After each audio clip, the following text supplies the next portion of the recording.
recording.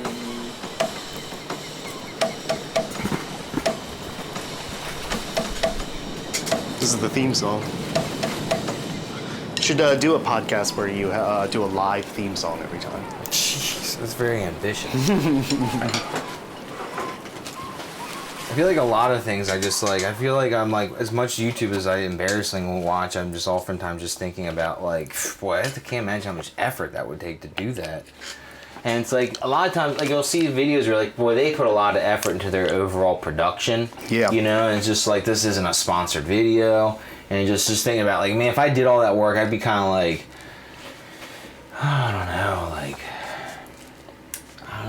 just difficult to see how I could find the motivation and like. If it was your job. Yeah, but it's like to get it started. Yeah. That's why you got to tip your hat to those guys. Yeah, like it's almost like you're being what do they call that? Like where you work for free.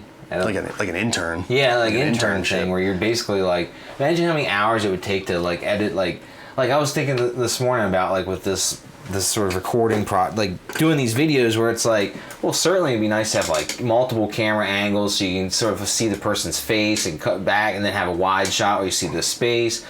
And yeah, you know, but it's like when you get down to the nitty gritty of then just editing just the camera cuts so that it makes sense and feels like a good flow or whatever.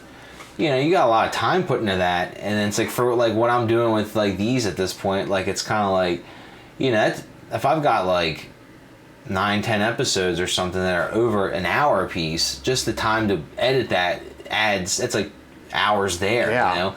And then you're going like, if I'm not making money off of it, like, and my anticipation isn't to try to make money off of it, like these at least initially or something, this era of it, that like it's like I have to motivate myself that this is I better love it. This is going to get me to some place where then it will then be worth it that I did that much effort. But I'm like, so I'm just trying to make it as one camera, and then that the recording of the audio going into the video file is like up to snuff enough where this is pretty streamlined.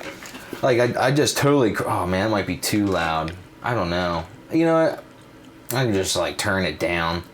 I just didn't want it to be We too hot? Coming in hot? Yeah, it's pretty hot, but I don't know. I guess just like I can just make the audio a little bit quieter in the overall mix, and so all the audio will just be nice and loud, and it just, I don't want to worry about it too much. We haven't said anything important yet.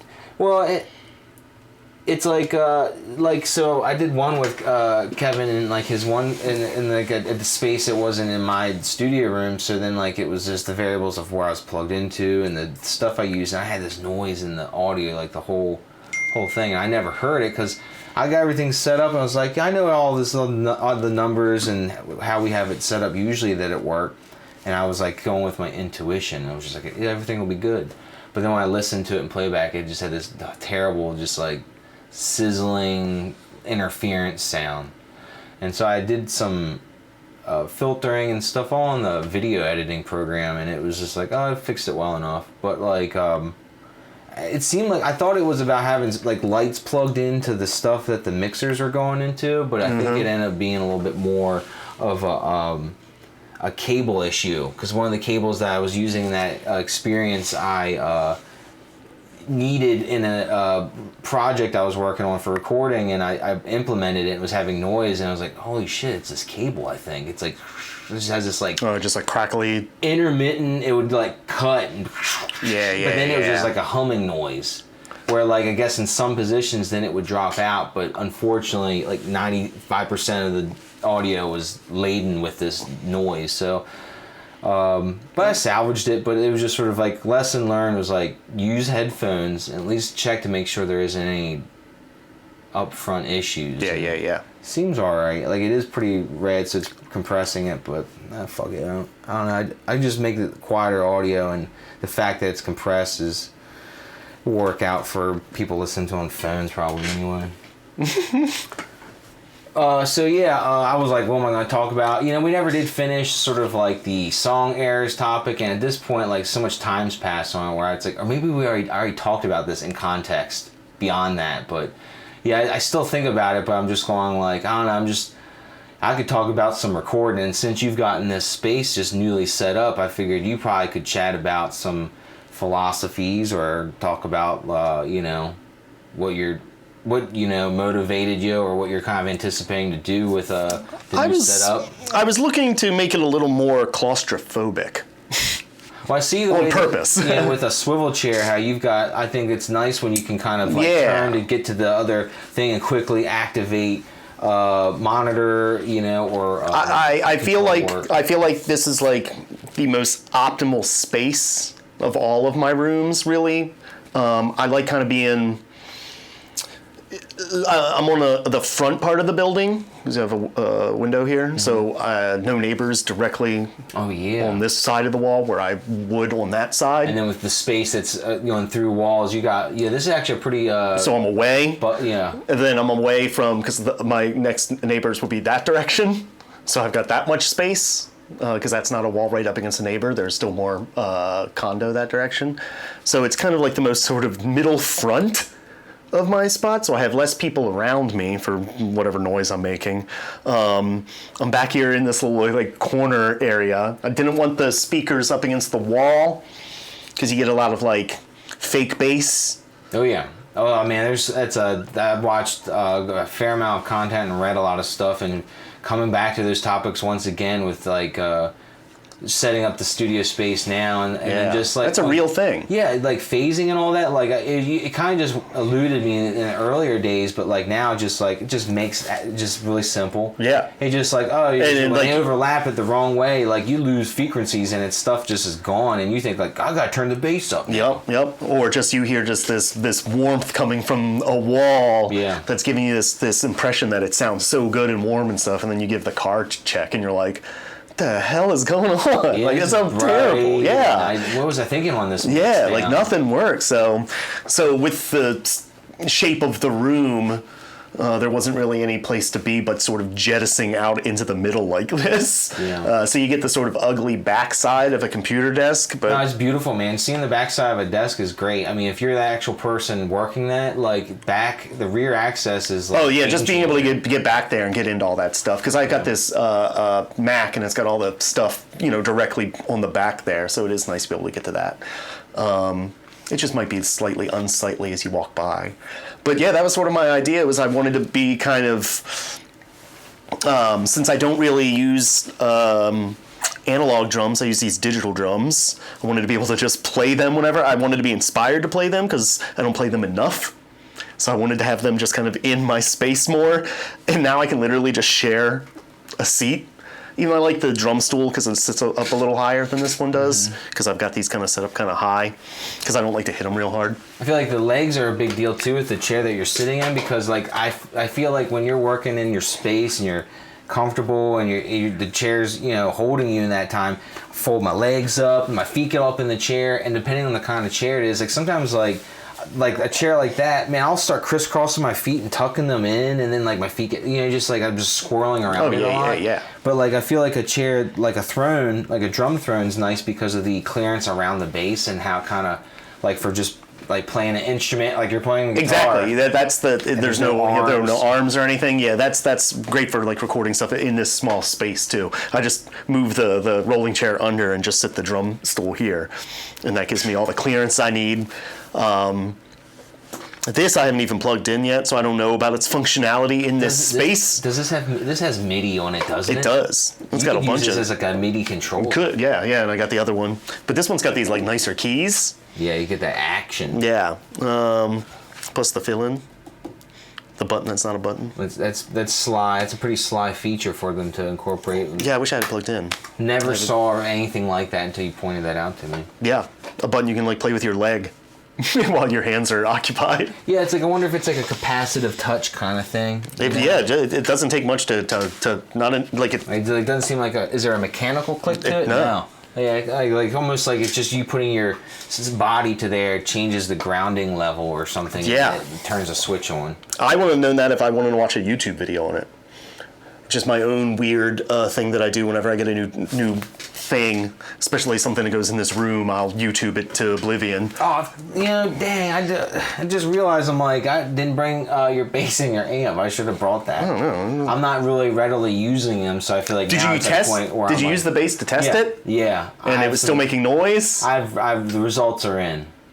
I've concluded some things. What's up? So I plug your bass in, and I remember you talking about like it used to be like active. Yeah. And I asked about batteries, and you're like, I don't know. And I plug it in, I'm like, dang, this thing's nice and smooth. And it's like, and I'm like, okay, I'm like, there's all these controls, but this is the setting that gives the most of the signal, and he said that's like what he goes with. That's the where it stays in. So I'm like using that. So what I did to test was use the loop station. So I came up with like a little bass line and put like a drum loop going, and then I took my bass, which I had completely torn apart, and like checked things and resoldered all stuff. I did everything, make sure there's all connections were good, everything was good, tested things, and that stuff was replaced not long ago, less than 15 years ago. And I'm like, this stuff doesn't typically go bad if you're not like putting a lot of action on it. Like pickups don't just like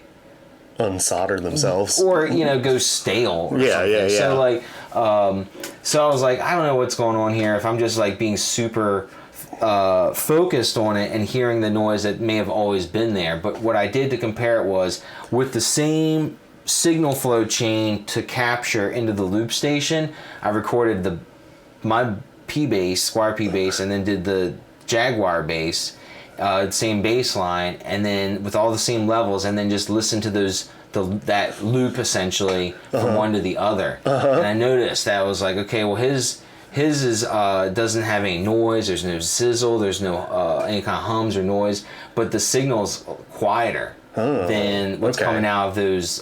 There's Seymour Duncan bassline pickups. Basslines. Yeah. So I was like, it made me go like, oh, maybe all that noise is just the extra hotness of just like if I roll the treble knob back, it gets rid of that sound. And I was like, maybe there's something going on with Kevin's electronics where it's like the way that it's wired or configured, it just the capacitors used or however that active system was either left in place or modified or anything, and then the way that sounds, it's almost like as if I turn my bass knob down or the tone on the Squier P bass, I get a similar sound to what's coming out of the Jaguar. And I was like, wow, it's like I wonder what's going on here. And I was like, I don't know how to report these results to Kevin without being like, your guitar was quieter. And I'm like, maybe there's something going on where it's like you might have something going on in there where it could really? Resurrect some because I have to when I direct on. It sounds good though. I was gonna say because whenever I direct in, I must have to have this thing off. It sounds good. Huh? Interesting. And it's not like it's like night and day in terms of strength and signal, but back to back with the same signal flow, I didn't change levels and the pedals, but I could notice a difference. And I would have probably played that for you if we'd been in that space. Interesting. Like, check this out. But it's almost like yours just cleans all that up for you, so it just gives you a nice dynamic that straight in. It sounds like the way you want it to sound. But it seemed like with mine, it's almost like there's a lot more bright on the top end, and that's where why I'm hearing interesting. A little hotness, a little sizzle. But I don't know. I think it's also just like there's just certain grounding issues that you can. You do run basses pretty bright. Yeah. That is a Brad bass tone. Yeah, quality. that's just the default of that P bass. Where Yeah, I'm like, yeah, if I roll it off. Yeah, I guess it is just thinking about it. Like, well, maybe it's not a Brad thing. Maybe it's The Brad default- with the default bass that he has thing. And a lot of times it's like, well, a lot of the basses that inspire me are oftentimes pretty muddy and usually a lot of gain. And I'm like a big fan of. Like I think of Reynolds or something. Or I just think of like I was looking at Russian big muffs the other day. I was just going like. I remember when Kevin played a Russian Big Muff, and I was trying to remember what his looked like, what yours looked like, and I was like, which one? It was the black with the very minimal writing on it. Okay, so big box black. Wow, my brain was totally glitching on that because I was like, his was green, and I was trying to visualize what color knobs. Like, did he have them like? I was like, did he have some like? the real OG looking Russian jaunts, or was it? No, God, no. I Yours wish. was a black one, yeah. Yeah, I think it was like the I almost picture, because I feel like I was doing it with my foot. I picture the that like half that point. What's that style?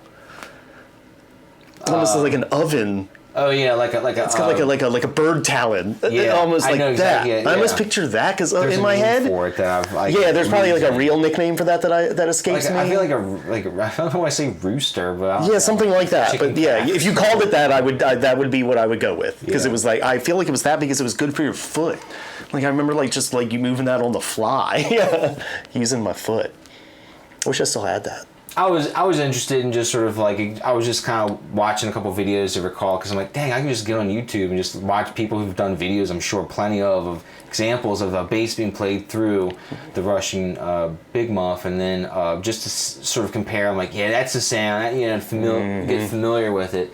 And then I was like, I wonder what it sound like. I've done it before a bunch of times. It's in a video on YouTube for like the demo, but running the P bass through the crustacean fuzz that I made. And I'm like, well, that's like fuzz face essentially with op amps. So it's kind of sullying the sort of the rules of that, sort of the transistors and buffers and all that stuff. But you know, I'm like, well, this is just be like running a bass through a fuzz face, and I'm like, well, it's the big muff that's like the one that you usually hear associated with like a certain tone with the bass. I think it's because that Big Muff gives that kind of scooped thing. Yeah, it's like all about like just filtering in the right tone, and that like a certain series or air of certain types of gain pedals were like could be really suitable for bass, you know, if they weren't even labeled as a bass thing. Yeah, like yeah, most yeah. guitar pedals though are going like, oh, let's get rid of all that bass so it doesn't muddy up this gain stage here and overload it, and then it gets like muddy or whatever. Yeah. You know, so they get rid of a lot of bass, so then you run your bass guitar through it, and now you're like, You replace that, but you have that scooped sound. yeah. Yeah, I always like that by default. And it was also one of those things that like, it was like the few times that you had some of the Big Muff stuff turned down. Because it would just become a mess at some point. Yeah, you gotta get some dynamic a little bit but with there. like the guitar, with my Big Muff, I pretty much keep everything on 11. Like Yeah. it just stays completely dimed out. Dimed out. Yeah. Because that's like the sweet spot, I think, with that guitar. And if you turn it down, you don't lose much. Or like nothing really goes away. So you may as well just keep it like just doing its full blast thing. I have a million other pedals that if I wanted less then I could use them. But if you get out the Big Muff, there's a very specific thing you want, a very specific sound. You may as well commit 100% to it. So just dial them out. I saw Jay Mascis talking about his pedal board in one of those kind of like interviewing him pedal board kind of videos, Yeah. and I'm like, I've probably seen this before, but I'm like, it's suggested, right? I'm gonna watch this right now and just see his character talk and stuff. Sure. And one thing that stood out to me, and I probably heard him say it before in the past, but it just rung a bell with me in the moment when I heard him say how, like, just using that pedal, it's an overdrive, but he actually uses it to like turn things down. Like the idea of using Yeah. something that's a gain or a boost, but using it to turn things down because of the Because you just have the input just Yeah. down lower. And so like you can kind of like, it's like, oh, it's kind of neat to kind of think about Turning on something to take something away. using interesting. creating that dynamic by implementing something that you normally would think of as something that's it would be used to bring louder. Yeah. You know? And it's like actually using it to, like, it's compressing it more by, you know, crunching it, but like with a lower level than other pedals in that chain. And so then it's a volume drop, but you still can get a different character out of that sound. Yeah. And it's just like, but still just be turning it down. And for essentially. somebody like him that plays kind of full blast most of the time, that turn down is typically down to like a clean sound, which is never truly clean for him anyway. Yeah. So like he really has got that, he's got that whole thing mastered. Like literally like his whole setup is like, he's been doing the same thing for a million years, has all those guitars, all those sounds figured out so well, it's wild. And like, I think I saw something recently where he said that there's like no Big Muff on the records, or like he doesn't play the Jazz Masters on the record. I thought I read or saw. Yeah. as That a lot of well. times it's his Telecaster or whatever, like doing most of the records and stuff. That's crazy. It was just the anniversary of Green Mind yesterday, 91. Released in 91, which is essentially just a Jay Mascis solo record. When That would have been the coming out? fourth, 91. Oh. It has Murph on drums for some of it, but it's like Jay, all guitar, all bass, and then some of the drums. So it's basically just, but it's the one that's got the wagon, Puke and Cry. Yeah. That was like on a compilation. I feel like I heard Puke and Cry a bunch through a compilation before I was kid familiar with the smoking. album. It's the kid smoking on the cover. I was wanting to go to Lynx after this operation on my way home, and I was like, kind of like, I keep thinking about some pieces of gear I've been eyeing every time I go in there, and like, I was like, oh, I looked online and like there's like they have a Facebook page. I was like, maybe on their Facebook page it'll say whether or not they'll be open today because of like President's Day or whatever.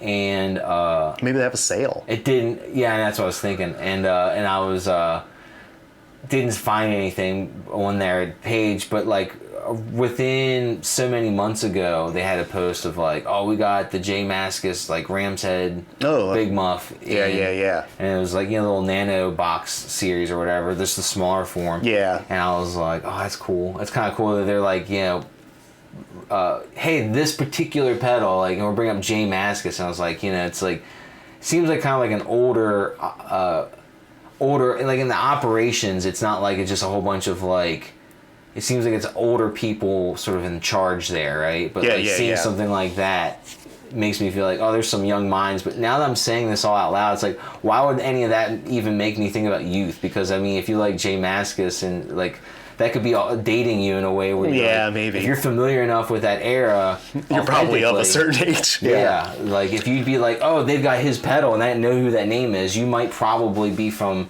an era where, you know, you're also kind of probably old. Like I'm describing the story, like the runners of it. I thought about J Mascis the other day, in that I think that like the wizard version that he is now, you know, with the like white hair and stuff, is like his best version. Like he's one of those dudes that I feel like has gotten cooler with age. Like he looks awkward when he was younger with like the darker hair, no beard, some goofy hat. Like I see old footage of him and I actually think it looks awkward. I'm like, this is one of the few like rock stars that is just progressively getting cooler as he ages, I think. Yeah, he definitely really owns it. Like for his the way that this distinctive look of his. It's like just but like, it finally matches his personality. Yeah, you know what I mean. You listen to him talk in interviews, and you're going like, I don't know what would he supposed to look like? Yeah, that's what I mean. Like if it's finally all come together, he looks the way that he sounds. Like even his name, he looks like his name. Like how's a guy named J Mascis supposed to look? He's supposed to look like a wizard, guitar wizard man, like elder, with the glasses. An elder like guitar wizard or something. It's like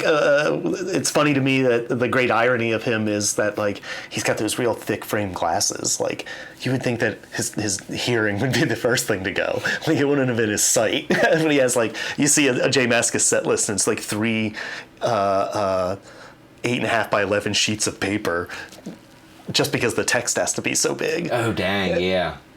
And he's got these big glasses, and you're just like, well, that's interesting. The guy that plays surrounded by amplifiers, sight is given up on him first. How often do you have issues with your hearing, if any, like that you would associate your exposure to music in loud scenarios? Oh my God, knock on wood.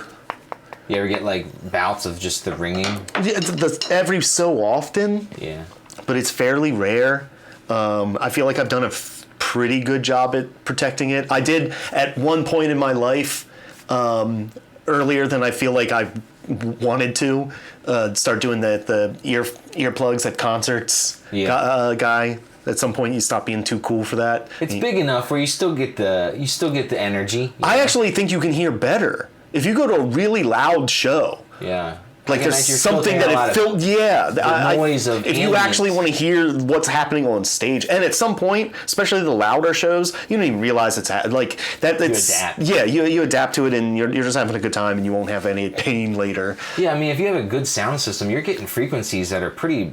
I bet it's pretty rad to imagine getting like 40 hertz coming out of a speaker like this, where you just feel it going through like your whole body. Yeah, you know. So you got earplugs, and you're just going like.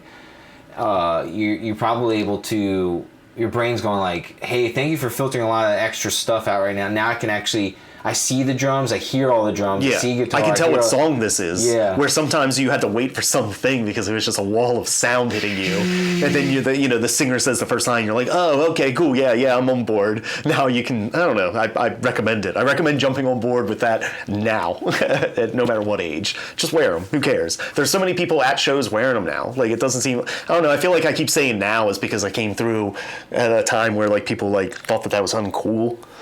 And I feel like those people now are like, oh, I wish I wasn't so stuck up on being cool or uncool. And now I'm 40 years old and can't hear.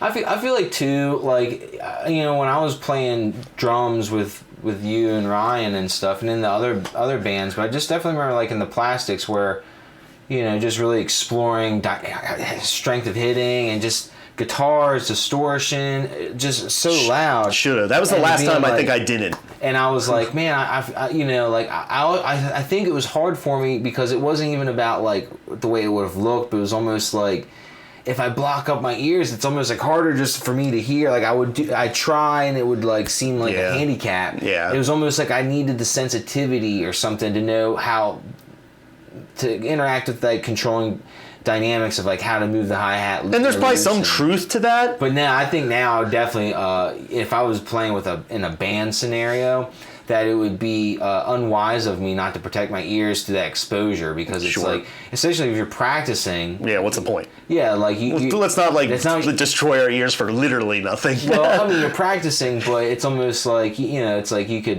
you're going to get more mileage if you just do a little bit of thoughtful care in the meantime and just stuff the ears up with something.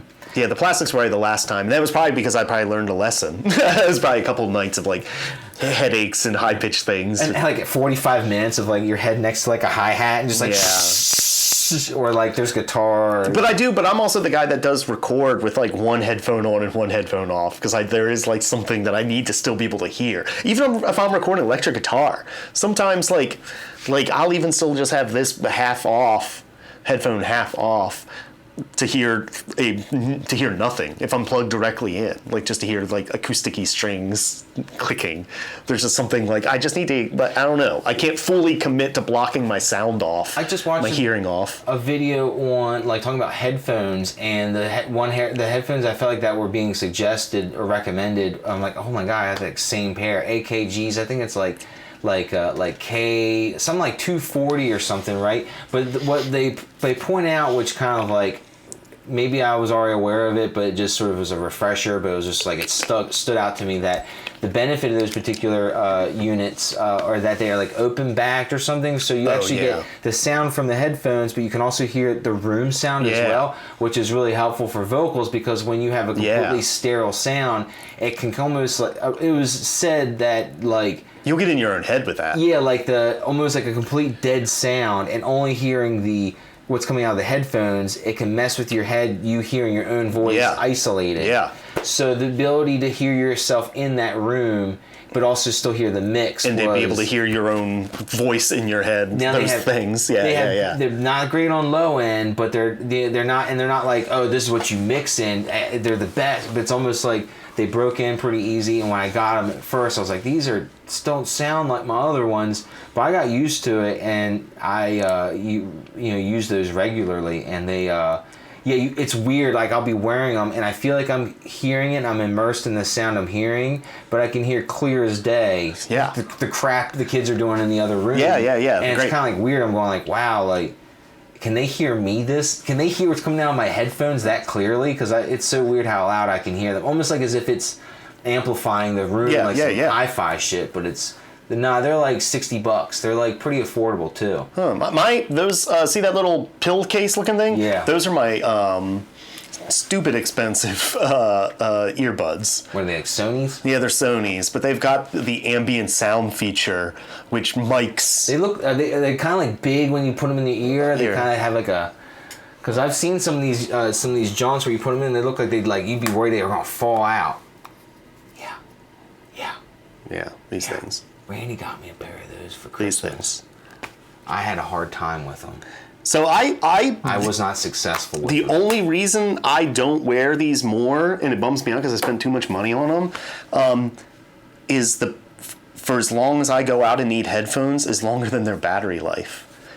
They like top out about 2 hours. So it's like it's almost like they're so swank with certain features that it's almost pulling Those features it down kill battery. Kill battery, and I felt like really uncomfortable with the shape of them in my ear. Like if I was like would do that, like they top out, and you're going like, hey, look, there's $100. You know. They've got like these have got a million of those little foamy things, so you get the right size, so they fit in nice. Yeah, I was kind of getting that was daunting to me. I was just going like, Now, the only how do reason- I know which one's really the right fit? Yeah, the only reason I really I barely even use these anymore is that I brought a emergency set of corded ones, and they would stay in my hiking bag. And at some point, I would have to go to them while I waited for these to recharge. I'm like, why am I bringing 2 sets of headphones on a walk, like in the woods?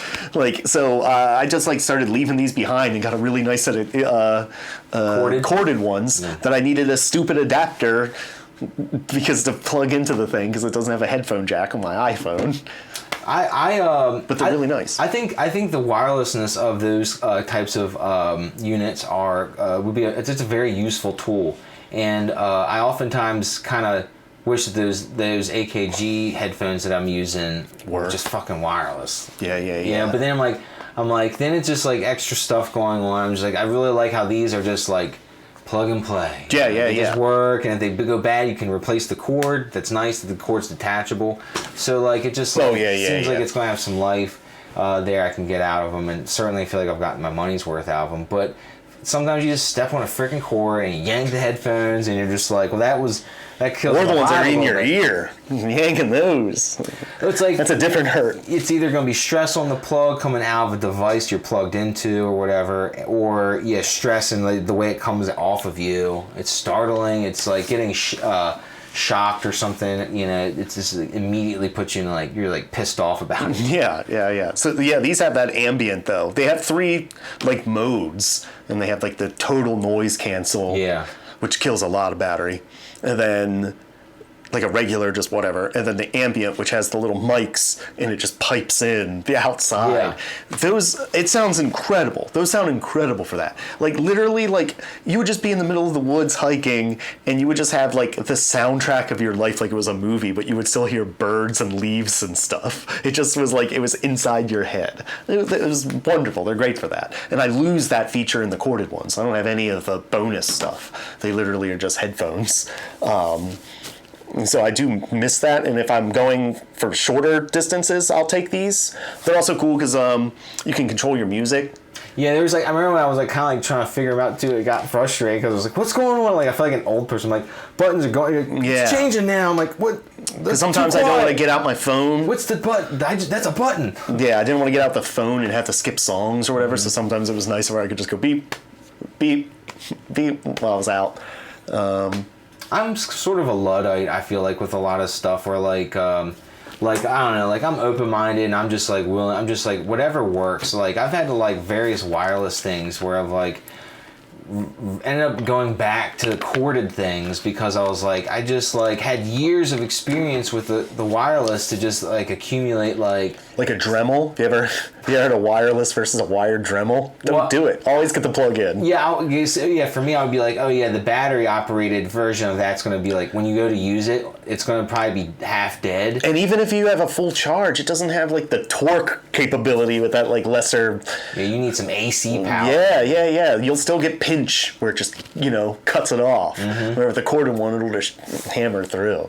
So yeah, I believe in the corded most of the time. I say this as somebody that just had to charge his keyboard, earlier. I had the Apple keyboard like that. It ran off of like 2 AA batteries. I used rechargeables, and it was fine. And then mine just plugs in. There's no battery. I mean, mine was a 2009, so they're still like putting them. I think this is like a 15 legacy at this power point. power sources in there. Yeah, I think this is so you can see the age. then I did Windows, like a Logitech for like just working with Windows computer, and I actually had one in early days, and then I got the Apple, and then after the Apple went back, and then got a new upgraded one, and it was like. It worked great. It was awesome. It felt ergonomic, just everything was comfortable about it, and it was Logitech, But great. Like, eventually I was having this weird issue with the mouse where it just started to perform bad. Where like, for an example, you go to click like a file in iTunes to drag it into a playlist, like over top of it, and like, you know, it highlights the playlist and you let go, and it's now added to it. And it was like the way you selected a button or something would freeze, and it would be like you just dragged a whole playlist into another playlist or something like that. Oh. Or it would just do something where it was just clunky or like wouldn't let go. I'm like, okay, so I tried brand new alkaline batteries, threw some brand new Duracells in there, still acting up because I was using rechargeables, and that had been working for years. So then I put in the alkalines, that didn't solve it, and then I was like, maybe it's interference. And I just started changing stuff, and I never solved it, and I just put in a corded mouse and keyboard, you know, with the green and the the classic plug, and with a USB dongle adapter to the computer. But like, I've just been using that ever since, and it's like it's rarely inconvenient that it's corded. You know, in the past I had it when it was a wireless keyboard, I could like move the keyboard on my lap. You know, or put some books where the keyboard was, and you know, just move stuff around. I like having this wireless for recording, so I can just be like, if I'm playing drums, I can have it right here and be able to hit the few buttons I hit. So with the or vocals, because I want to do vocals maybe more in this closet. So having a way for you to so I can just not even have to see the screen, where I can just know that I don't like it and hit space, delete, return, you know what I mean? Like, click back. Yep, and just be able to hit it all with my shortcuts and not have to come around. So that's pretty much the only real benefit I have to it. Most of the time it just sits right here.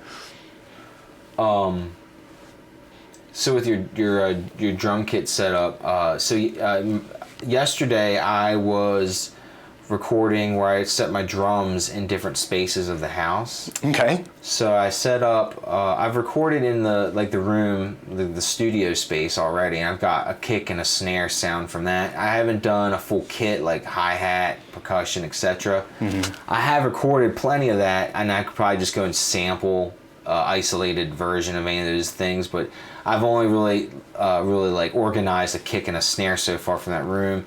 They have some compression.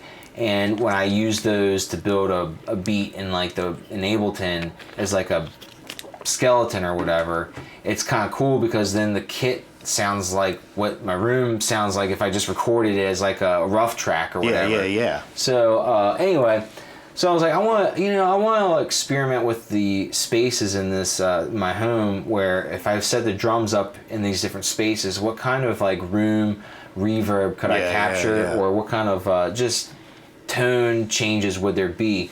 So I did a living room, which is like furnished, has a rug. There's a love seat in there temporarily to be sold, but I used that for some absorption in the way I kind of set it up. And I was like, I should like make a video of it, you know. How many drums are you? You just the kick and the snare and the hi-hat? Kick, snare, and then percussion. So hi-hat, open, closed, and then my suspended crash, no ride. And then I did a few things of percussion, like claves, Guerrero or whatever. I did cabasa. Just sort of, it was kind of hard with certain elements that have a sort of like a lub dub or a ka-ching. Like things almost kind of need like they make a sound going down, and when you stop, so it's almost like a ching ching, like a 2-hit thing. Okay. And I was just like, just felt like, well, I feel like those particular elements, if I'm sampling them and then sequencing them, it's almost like I'd rather just do those naturally, because it will sound too artificial, triggering the same like egg shaker. Sure. But like if I just do it naturally, my sloppy meter will make it more like give me that human feel, analog, and like just a little bit of life in it. So like I'm like I kind of was like reserving those elements, but like the claves, they're a little bit more of like elemental like drums that I thought like could be potentially programmed. But yeah, I did that in the living room. Then I did it in the kitchen. There's a lot of wood cabinets, linoleum floor, splashier in there. And then I did the stairwell, which I was like really excited by the stairwell one, because I was like you're out of your living room stairwell? Yeah. Okay. And so like I just thought like one that goes up and around? I'm like, I always just like, think of the stairwell, John Bonham, When the Levee Breaks, real simple mic setup, a little compression, a little tape echo. You've got like a legendary drum sound, you know. So I always like think like, man, if you could just put drum kit and just record around a stairwell, you're probably going to get some good sound, you know. And so the way I set it up was like I started in like the living room, which was kind of like in the middle of the two other places. So then I was like, okay, I'll set everything up here, and then I can just use extra XLR cables to run the mics to those other places, and I won't have to move the recording gear. Okay, from yeah, where I had sure. everything in queue with the mic levels and all that. And so when I had everything set, I did living room, then I did the kitchen, and then I did the stairwell. And the stairwell, basically the whole family had to be isolated in a room on the other side of the house. And I had to turn off the refrigerator, unplug that, because I was like hearing the refrigerator when I was in the kitchen. I was like, nah, I really hear that. So I unplugged the fridge, turned the heating off. So then it was like the temp was lowering in the home because it's cold, you know. So I'm like, I feel pressure to get this done. Like everyone's just like, we can't go down, children. Father is working, you know. And I'm down there just like, crack, you know. Could be better. So I felt a little like hurt. So I didn't do any checking on the stairwell. Didn't have any problems like peaking, cracking, overloading, whatever. But it just wasn't as interesting as I thought it would be. And I think if I actually would have spent time with mic placement, I just was like, I'm gonna put this mic over top of the steps and this mic right here next to the kit. And I was at the bottom of the steps with the kit. And the only way it would fit in that particular location without moving furniture, I just stuck it up against the wall like I've done in the studio. And I was just like, yeah, it's all going to work out. It's going to be awesome. And then I record, then I go and I listen to it. I'm just going like, this one's like the least impressive sound. Oh, damn it. The kitchen one's pretty swank. And the dining room has a little bit of like, you know, a little bit of space to it. But so then what I did was took all those and like found the best example of each run of each, you know, sound, sample that, and then saved it into a folder, and then made copies of that and made new folders where it was like 2023 kicks, 2023 snares, and then I did one more for percussion. And then I made a folder and called it Kitchen Kit, February 2023. And the kitchen kit, dining room kit, stairwell kit with the month and day or year. And then put those individual collections in each one of those folders, and that was like a kit from that space. So then, and then I just, what else? I think that was it. So then I just had them all listed, just open in this folder. I'm just labeling as drums from this year. And so I took those and went in Ableton, opened up a drum, what do they call it? Drum rack. So it looks like a square of little squares. And they're pads essentially. Yeah. I'm triggering that with my keyboard through MIDI.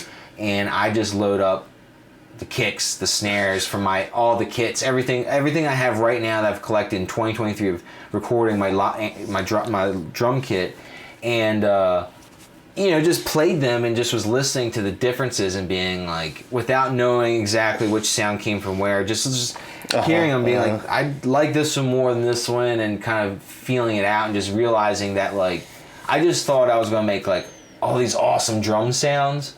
But really, I just ended up with like a couple more options. But really, I don't know. It was almost like there's so much room for creating a sound when you record, where you're in a space and there's the potential for natural reverb, the microphones, the placement, so many things. The preamps I was using, the noise I was hearing. It's just all these things that went into it. I'm like, I could do this over again and change a couple elements and get probably different sounds. For sure. But I'm not changing the drum kit's tuning, not doing any of that crap. I'm not even... It's just about its space. Yeah, I'm not worried about new heads. Nothing is like extraordinary. Everything is just capturing as it is, but just seeing what it sounds like in different spaces. And just trying to get like a good sort of like bank or kit of, you know, my drum kit, so when I build projects and I can throw together a pattern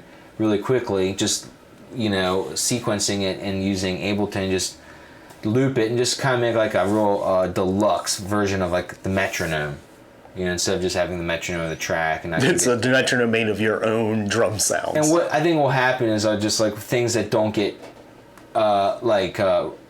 revisited and done better. Now they'll just end up having drums that probably just sound like my natural drum kit anyway. So not like I never finished it, but it's also the only rhythm is like the metronome or whatever. It's like it actually half sounds like something. So just trying to get closer to being able to, quickly cultivate a finished sound within one session, you know?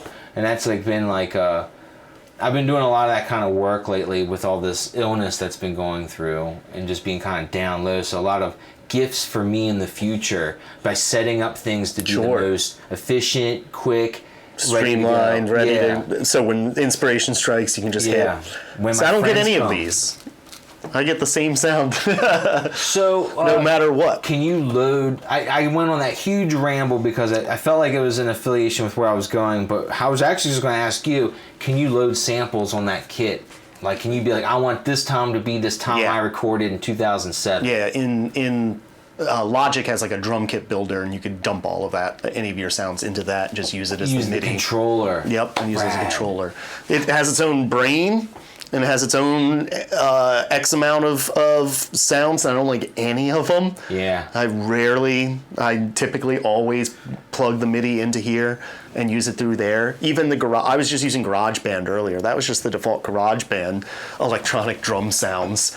Liverpool. The Liverpools and things.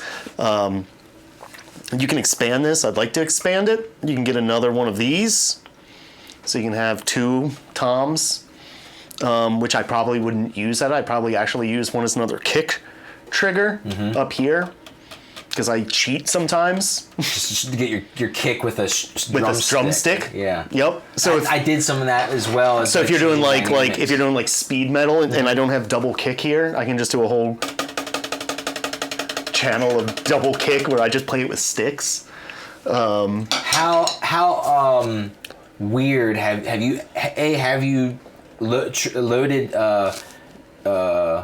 anything you've recorded as samples to that, or tried that yet? No. You could get some Peter Gabriel like that. I watched a YouTube video where he was like, it was the 80s, and he was just in some weird space with all this cool gear stuff, and just talking about this stuff. Yeah. And it just made me just feel like this, in the lab, and I'm sampling this and do this, and I see something like that, and just imagining how traditionally it's a drum kit. You play drum sounds, but then can you trigger non-drum sounds and then become percussive, and then it would work in some way where it wasn't with this one trick pony and then that's it, where you could actually use it as a real element to some kind of track. No, I'm sure you can do all of that. Farmyard sounds or something. I literally just use it, and I don't explore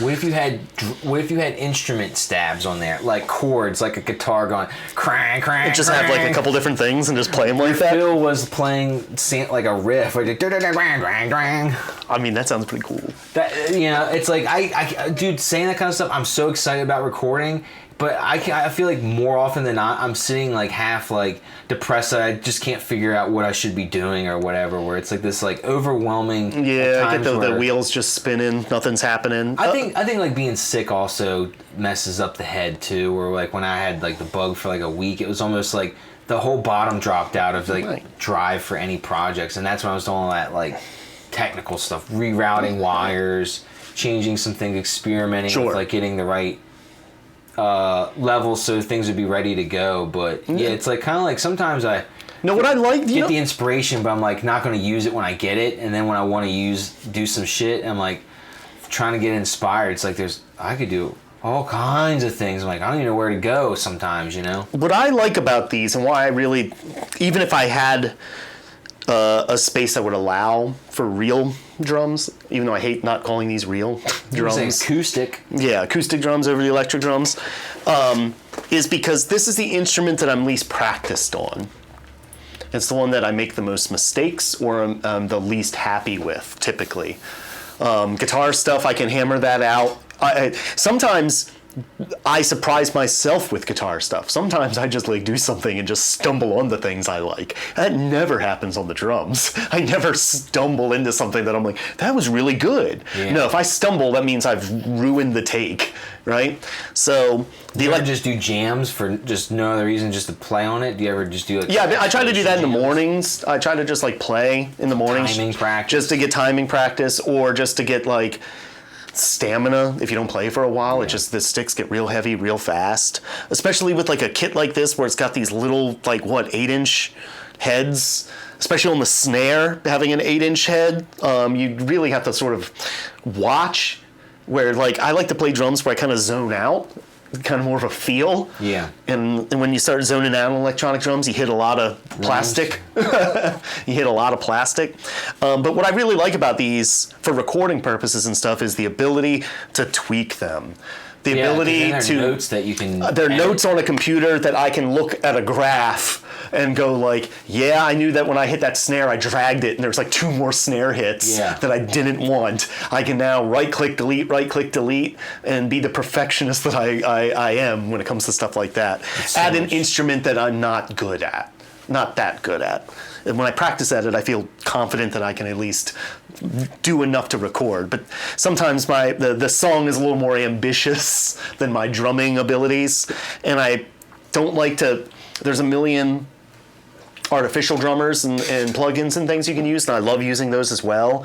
But I typically 9 times out of 10 replace those with some sort of real drumming, just to not be 2 steps away from a human. Mm-hmm. Like it's like I almost feel like this is 1 step further from a human than I really want to be most of the time. And then the minute that I'm just programming drums that just sound like a real drummer, I feel like it feels like it changes the mood of the song because it changes the mood in my head, where like all of a sudden I think of it more. This may sound crazy, but then the song takes on an electronic element to it. Yeah. It's like organic chemistry to like the way you produce, and like if you can put elements in there that just changes the vibe that you didn't even want to change, but by having that element just be like that certain sound, you're going like, this sounds like something else. Yeah, this is going to change this song. And now like that acoustic guitar part, maybe I don't do that anymore. Like now this sounds a little more like mechanical. And like maybe the song maybe it needs to sound mechanical, or maybe like a lot of times with the electronic drums that I will record live tambourine or egg shaker or some other small instrument just here on the desk, and that is the human element. Yeah. That becomes like the percussion's easy to be glue like that. Yeah, that becomes the like you can fudge your meter on that, and you don't have to be particular because it kind of just. And it doesn't sound. It doesn't like these can have, even though they're like dynamic and have different sounds, and these are velocity sensitive, so that they get louder as you hit them, so that it isn't just a constant one electronical note. Especially with the cymbals, there is an element of them sounding samey, and then after 2 or 3 in a row, your ear is picked up on the fact that they're not real. At least mine does. Mine can go like, oh, it's really hard to overcome that because you know that there's like that I'm hearing that I know that note dies at the same spot every single time. That cymbal fades at that same. So the tambourine or the egg shaker adds the element of like, hey, here's where the human element comes in. Here's where the song feels a little more like human beings are playing it, and less electronical drum guy. When I was capturing the drum elements yesterday, I would do for certain things. I would do like several of them. So I got like, if I had the same crash hit, I would know like that's the same ring and everything. Where like just hitting it at a different time or a different velocity changes like the pitch of that splash. Yeah. So I'd get like 2 or 3 versions of some of that stuff. Like snares usually would just hold down where it was just the snare always just would sound the same unless it was just there's not much you do with the snare, but I always hear big kind of like makes the difference. Yep, I always hear it there, or the toms. If you do a lot of tom fills and it's a lot of the same bing bing boom boom boom bing bing boom boom boom boom boom boom boom over and over again, if they become real obviously fake. Toms are really tough, like the acoustic or electronic. I'm so intimidated by tom drumming toms in the drum patterns because of the conflicts with like notes and things and tunings Oh, where tunings like and such. you could have like it's almost like if your drums aren't tuned right, they can be conflicting or it might not sound. You almost like you got to know what you're doing if you really want to get them toms in. But if you're like using like samples and then they're nice and good and everything's straight, but then you're almost just like it's hard to find like a natural sound that you know that you believe, you Sure. know? And it's like hard to get over it. Like you're like kind of like discrediting your work because you know you're like, well, it was just really easy for me to just plug in those tom samples Yeah. versus recording real toms or something. But then you get like toms that are, you know, probably designed not to be too conflicting with a variety. Sometimes they're not tunings. even that. Sometimes they're like a little more easy than that, or like less than that. Sometimes it's just a knob that can affect the tone and tuning of these things. Yeah, imagine if you deaden them to, you know, or treat them through Yeah. dampening. I've always said that that's the trick. Just deaden them. Just Yeah. if you can get them as sort of muted, where they just don't hold as much of a note. I like cymbal hits more than tom fills, I think, a lot of times. So I sort of rely on that stuff anyway. Since I only have one crash, sometimes I will program this to be a second crash, a different crash, and not use a ride. Mm-hmm. Sometimes, yes, because I'm this guy. I like to do two-hand cymbals.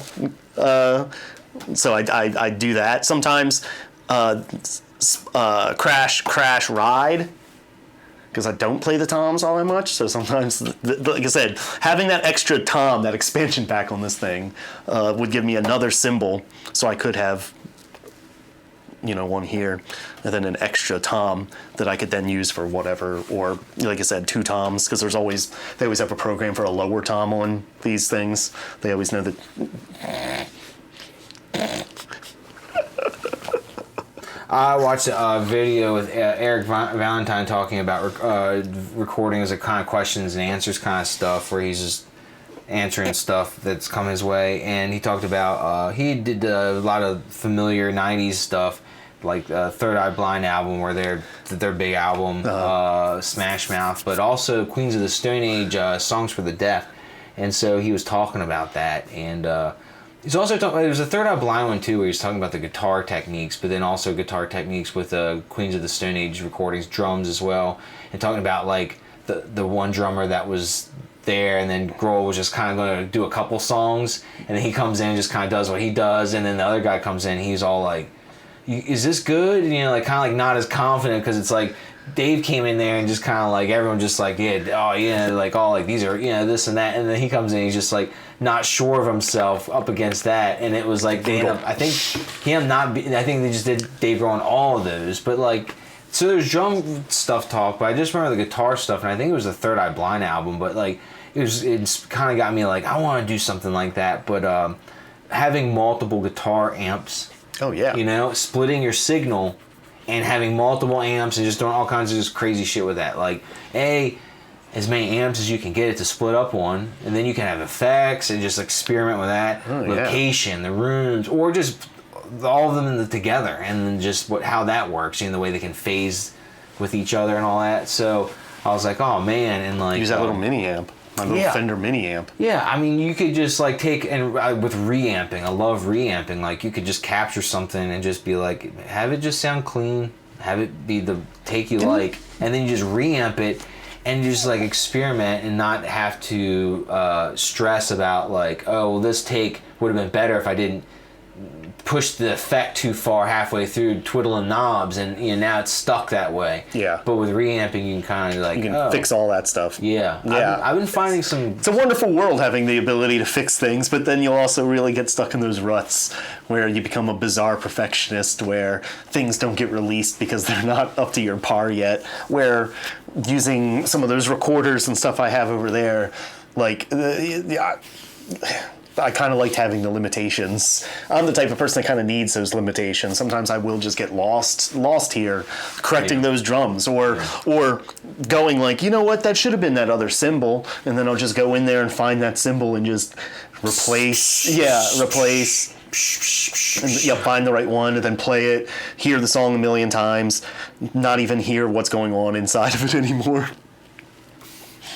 the process of pulling the sounds through different devices and choosing, like with the reamping process I've been going, it's actually been pretty.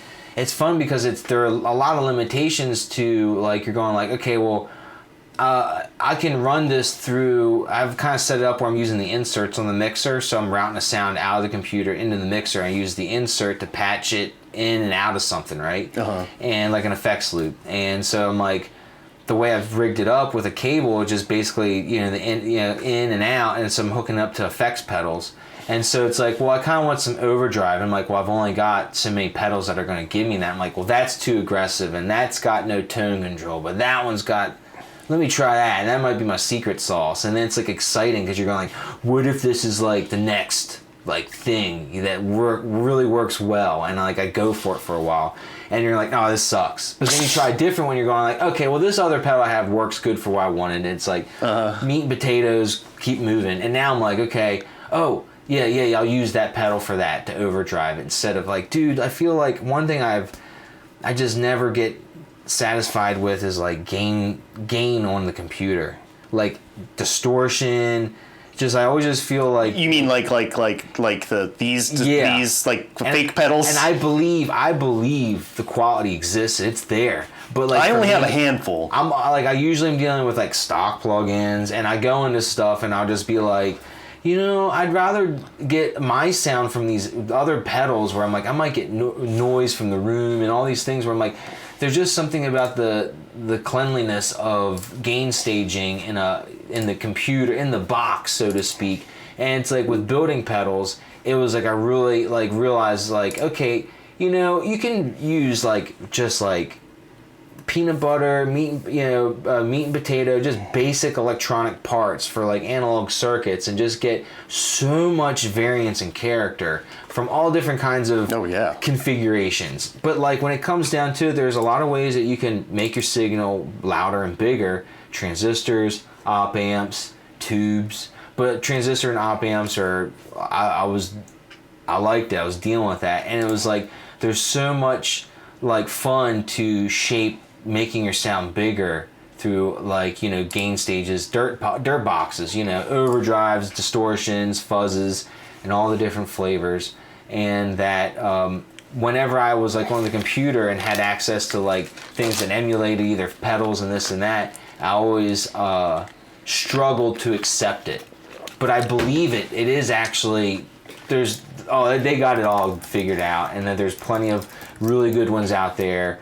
But in my mind, of like, it's like I'm just expressing like it might be just my own prejudices or something. But like I've had a hard time finding it where I'm like I oftentimes find satisfaction where I'm like doing it with these like hardware versions that I've like bought in the past. I'm like, okay, dude, the Crayon, the Electro Harmonix Crayon, it's simple, super cheap. It was like $50. I remember buying it like years ago. And I'm like, oh, I want a second one so I can do stereo, right? Because it's got high, low, it doesn't have any mid control, but it just was simple, and it was like, this works. It's clean. I like the way it adds dirt, and I wanted to go get more of them. I'm like, wow, these are all like $30, $40 more than that $50 price point. I'm like, wow, I thought this was like really, really like affordable. I mean, it is affordable even at like $70, $80 or something. But I'm going like, oh, I'm not going to just buy a second one on a whim right now. I'm like, I thought if I could get for like $49.99 free shipping, I was like, today. But it was like more than that. I'm like, oh, I don't need that. That's just me being, I can just build one. I when it comes to like actual pedals, I always can go into it. I rarely ever get lost trying to find a guitar sound for something. I can find that fairly quick. I tend not to just like, unless I am messing with digital, because it is hard to like dial in something. But when it comes to like the pedals I got all over there. I thought I saw another stash somewhere. I was looking. Yeah, I got them kind of I see the Indemendum like kind of in the back in a way. It's like kind of hidden. Everything just got put there because I just moved in here. Oh, yeah, you didn't say you just set this up. Like nothing is where it's going to be. This pedal board that I have down here is just all the knockoffs and clones. Right? I've seen those. I've seen those names. I recognize a couple of those. We've got a Rat, the Blues Driver. Uh-huh. This is just like your head of your Plexi, your Marshall, and in a box, and then the Hustle Drive is the OCD. So those are the 4. Gotta have the noise gate. Love a noise gate. Need a noise gate for some. Where is that in the chain? Is that the end of the chain there? Yep. No. Beginning. I want to take video of this and incorporate that. Get swank with it. No, I put that in the beginning. All right, so I got the pedal board here, kind of close up. So the noise gate's in the beginning of it, so kind of clamping down on. Oh no, I'm wrong. I'm telling you wrong.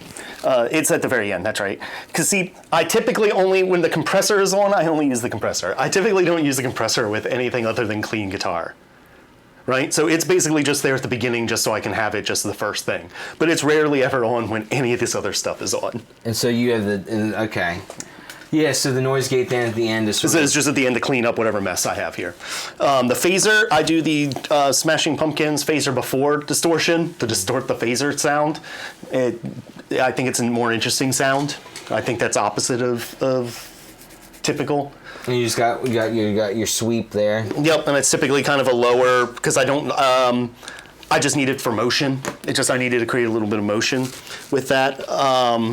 But what I was saying about that, the whole reason I brought that up is I also have other clones. Is that I sort of have a song or a band or a sound that I associate with every one of those.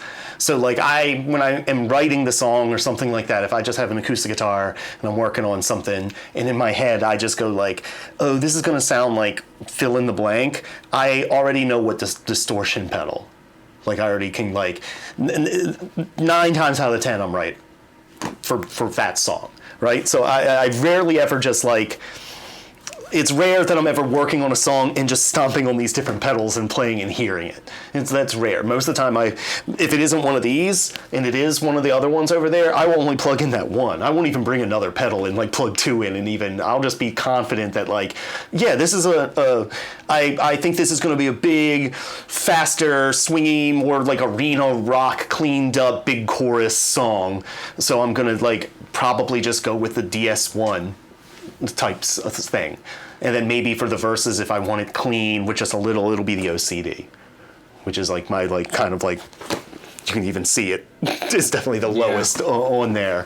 It's kind of just my clean tone. 8 o'clock, so that's kind of barely off of it being fully counterclockwise. Yep, and it's on the low. It's got a high and a low, so it's low on the whatever. So so I already can know those. But if it's something a little more aggressive, a little gnarlier, the Rat. Or if I know that I'm just kind of embrace the Smashing Pumpkins of it all, the Big Muff. So I rarely ever get lost in that. That is like one of the few places where I don't just sort of. Now, if I sit down at this stupid computer, plug into the box here, and I just throw a drum beat on here and play guitar along to it, there goes an afternoon. Literally will just I'll just play with every one of those distortions, every one of those drums, find a distortion I like and then have to match the drum, maybe find a drum that I like a little more than I like that distortion and then have to match another distortion to it.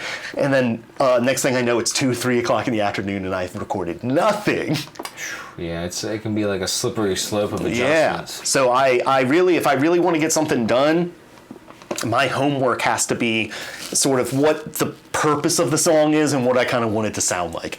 What band do I want it to sound the most like? Yeah, references are having like a reference really is like important. I think to kind of achieve some sort of like progress because you have like a target that kind of gives you like that. People that have done it way better than you have. Yeah. You know what I mean? People that have got it mastered. People that it's their job. So why not? Literally just try to get as close as you can to them. It's not the song. I'm not trying to write the song to sound like it. It's just like, hey, I just happen to like the way that that Wallflowers album sounds, Bringing Down the Horse or whatever. I think that's a sonically a perfect record. So if I write a song that is more in that vein, that isn't all overdrivey and stuff, that maybe has a little Americana or something like that, that becomes sort of my target. Like, try to get it to sound like that. Try to get it to sound like Tom Petty's Wallflowers. Like, the 90s were so crazy for production because it was like... It was the last great era. It was crazy because you had people that were like, no, I'm still got I'm doing tape, and then you got people who are like, I'm embracing this really new expensive digital stuff because that's what it's all gonna be. And if you're not switching over now, and like, Yeah. and it's expensive. But like, I just felt like there was so much dynamic from like the beginning to the end of the decade. And I know it's like never just like a clean cut 90s to 2000 and it changes, Yeah. but like overlap this and that. And there was stuff before that wasn't important, and then there's stuff now that isn't. Like, it doesn't. But like, no, I really think that was the last great era of that stuff, because, and maybe I'm wrong about this, just because I don't pay enough attention to like what modern rock even is, I guess. But there was a time, and it feels like it really sort of the 80s and 90s were that time, where the producers and then the engineers were rock stars as well, where their name on the CD was almost as important as the names of the dudes Yeah. in the band.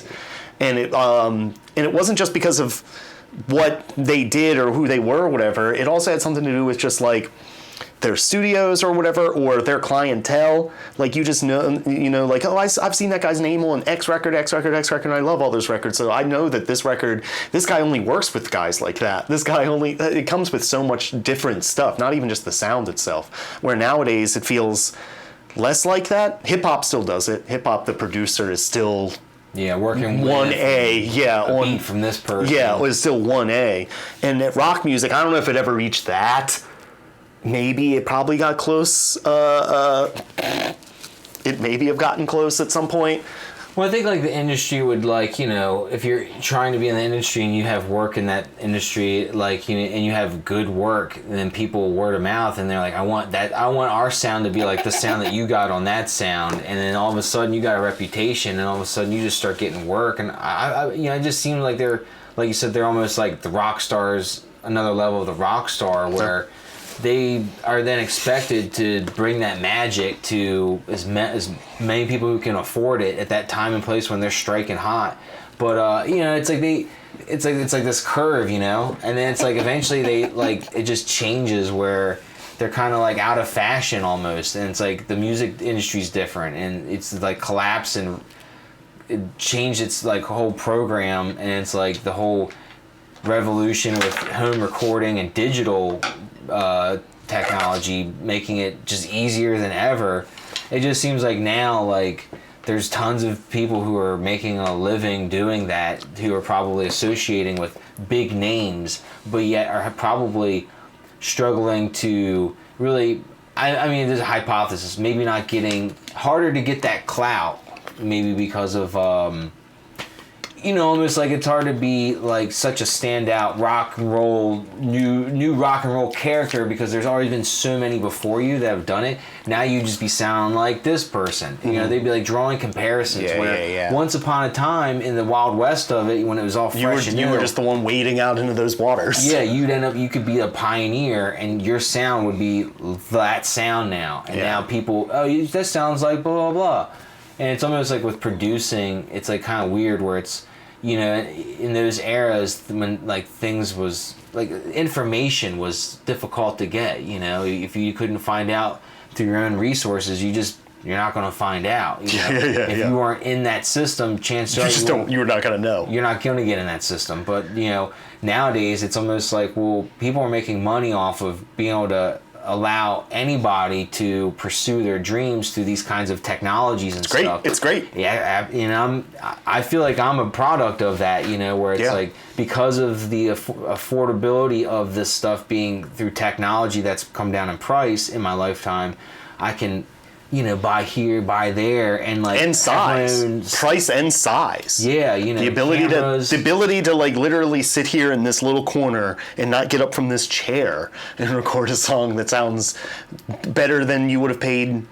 I'm patting myself on the back here, but it like objectively true that better than most of the stuff that you could hear on the radio in at least the 80s. And then anything before, without literally leaving this chair. You know what I mean? With like, it's wild. It's wild. The tax to it is that some of the artists that worked around it are gone. And that's what I'm talking about. There is like an element of that. Those people were paid a lot of money and spent a lot of time honing in on a skill and an art. And the thing was, their skill in their art was just trying to be the best at that. I don't think any of these producers, even if the ones that have their own unique sound, their entire thing was just like, well, no, I don't want to no, they were perfectionists as well. They were trying to get the best sounds of these things. All of those guys you talk to, they're all smart people. Even if they have a million different sounds, their end goal was like, oh, I was trying to record this band the best that I could, right? And when you eliminate that and you just take this here, this is already like reached near perfection. We've almost reached like, again, there are entire albums now recorded digitally where we just don't know. Yeah. I try my best to avoid any snobbery when it comes to like any type of format choices for recording or any of that, because I'm like, I do not believe I could discern the difference well enough to be like, oh, I know what was recorded analog. Exactly. Yeah, it's like, dude, there's people who have great ideas and they're doing them all on a format that you might be like, I wouldn't want to do it like that, but they're doing it and they found a way. Got it. They found a formula, they got a vibe that you might like, and it's like kind of like, you know, it's like if you got a good ear and you got a sound you're working with, you know, I feel like you can make any of those things work, and that's definitely a privilege and a luxury of modern times. It is, and not like a holdback.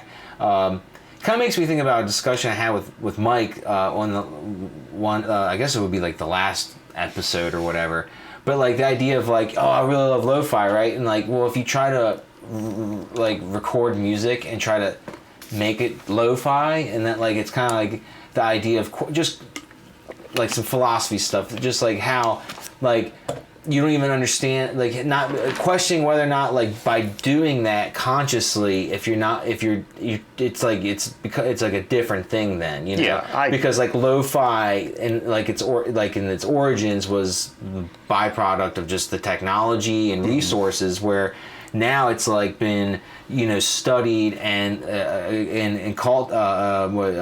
not cultivated, but like curated in a way where it's like genres are like around a type of lo-fi of something. So you'd making something intentionally lo-fi.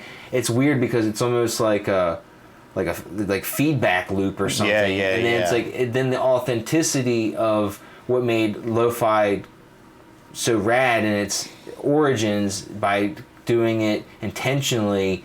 It's like, wow, I may not even realize that like it's just a losing battle if I'm like, I like that sound and I want to make something lo-fi and I'm trying to make lo-fi, and then like I start thinking about it, I'm going like, could I ever actually do it intentionally, or just be like, you just got to do the best you can with what your resources are.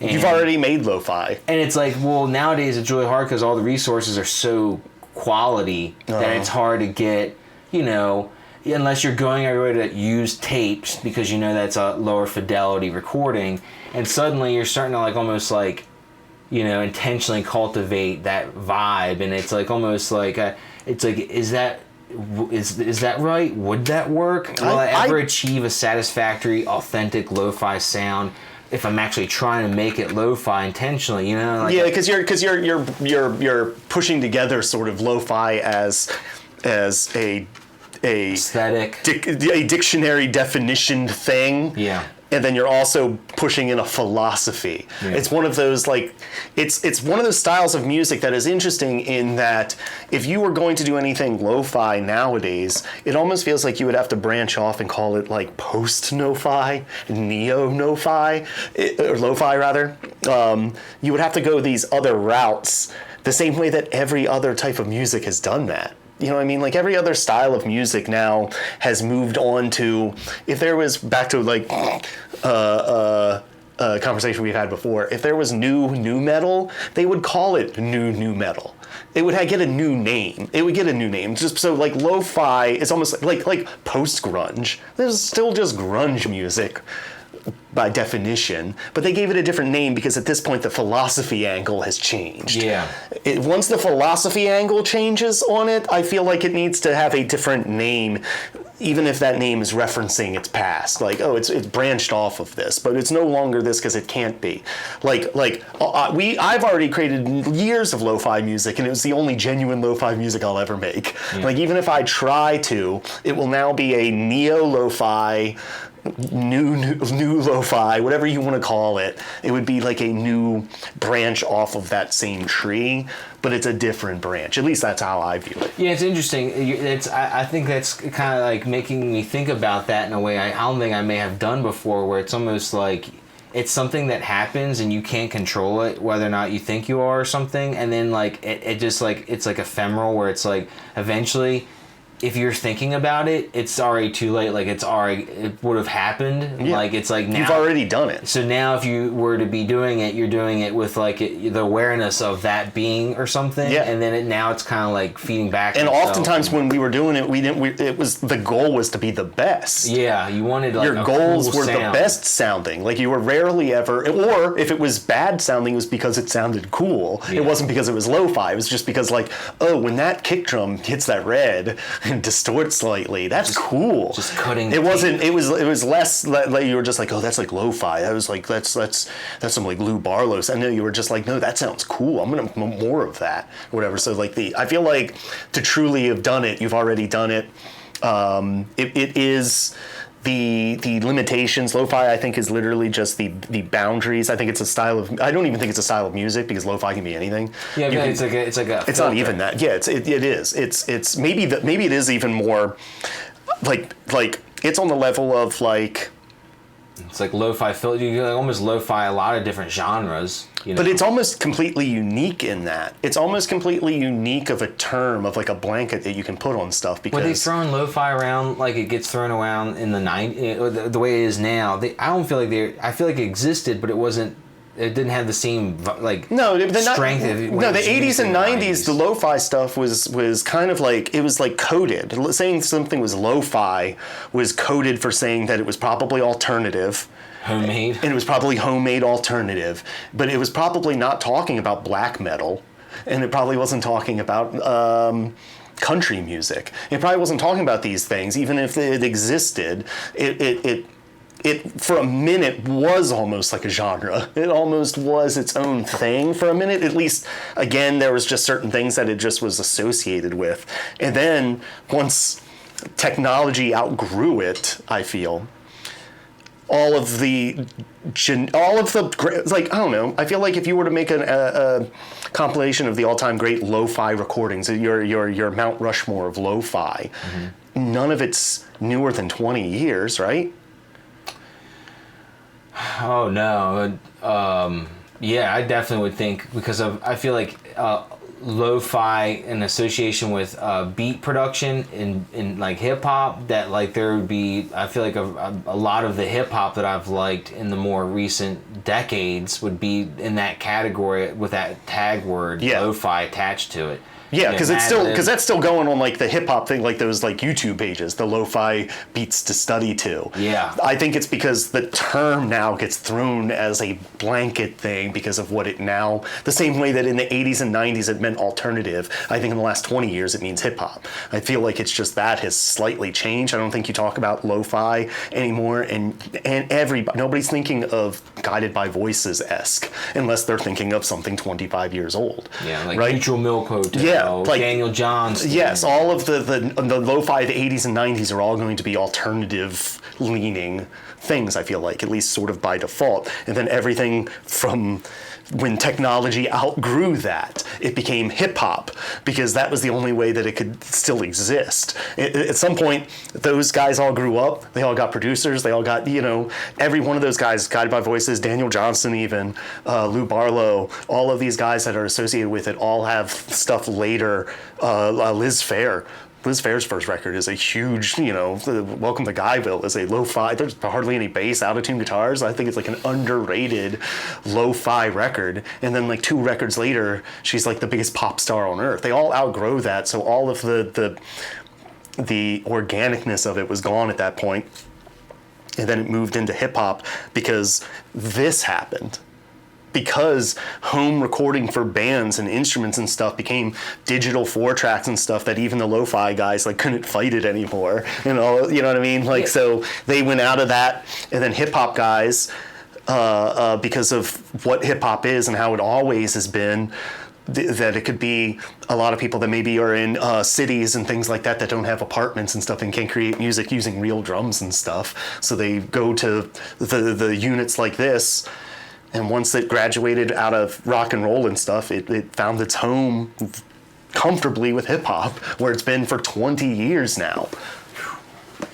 Yeah, it's kind of weird because with hip hop, it's almost like there's certain aesthetics that you would put to that, like the texture, the sounds, the vibes, the noise, and the warbliness, but it almost seems like it's like a different flavor than when you think about lo-fi with like rock music, where you think about like lo-fi rock, you're thinking, well, it's like that was like created, and that sound is a result of the limitations of the affordable technology to those artists at that time in the world. But like, if you were to do the same formula, but like now, what would be the equivalent of that? Because back then it was like, well, a cassette 4-track recorder was affordable versus like going to a studio and paying someone with a bigger tape recorder or whatever. Where like now, what the equivalent would be like what? Like, you just be like your phone? You know, is that like the most lo-fi you could get? Yeah, with, like, I guess. Being like, you're not trying to do it intentionally, but you're just doing it like, oh, I can't afford. This is my limitation. Yeah, so like, what would be the limitations? Is like, well, even a phone probably has like superior. That's what I'm saying. EQ range. It's grown out. It's now grown. It's now outgrown anything that can be really in my chance organic. Cell phone mics are not going to be the same. Yeah, but you're not going to capture the same. But it'll create a lo-fi sound. But that is even on purpose still. Yeah. Because I feel like you still have to do it like kind of lo-fi on purpose still, because like the real multi-tracking equivalent would be a digital recorder or a computer, and both of those would give you such clean bumpers to not make like garbage. Yeah. That you'd free software that comes with Open any source. of this stuff. Yeah, even what's the Audacity.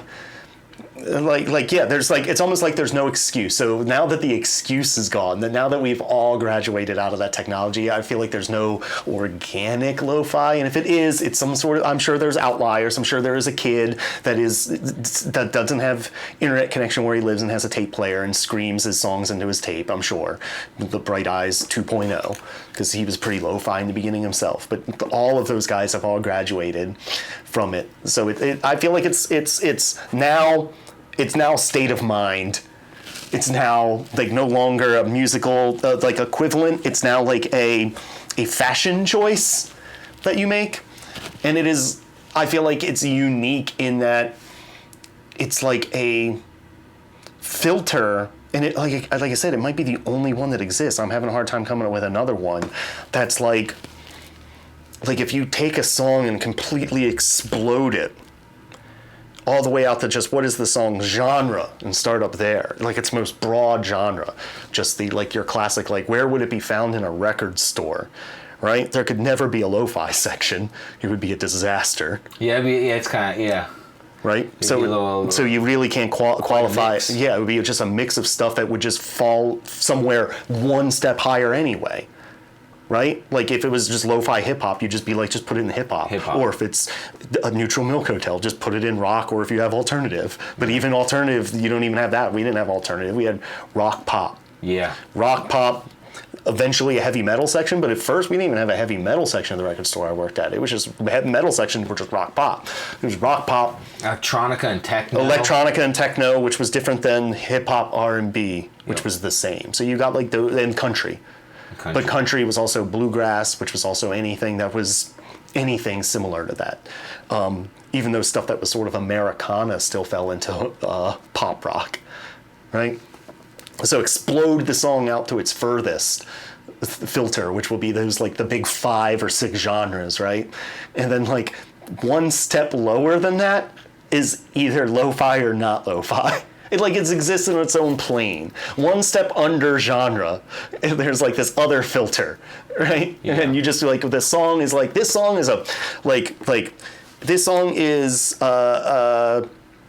Smells Like Teen Spirit. It is a rock song, right? And then one filter under, if you want to it's a grunge rock song.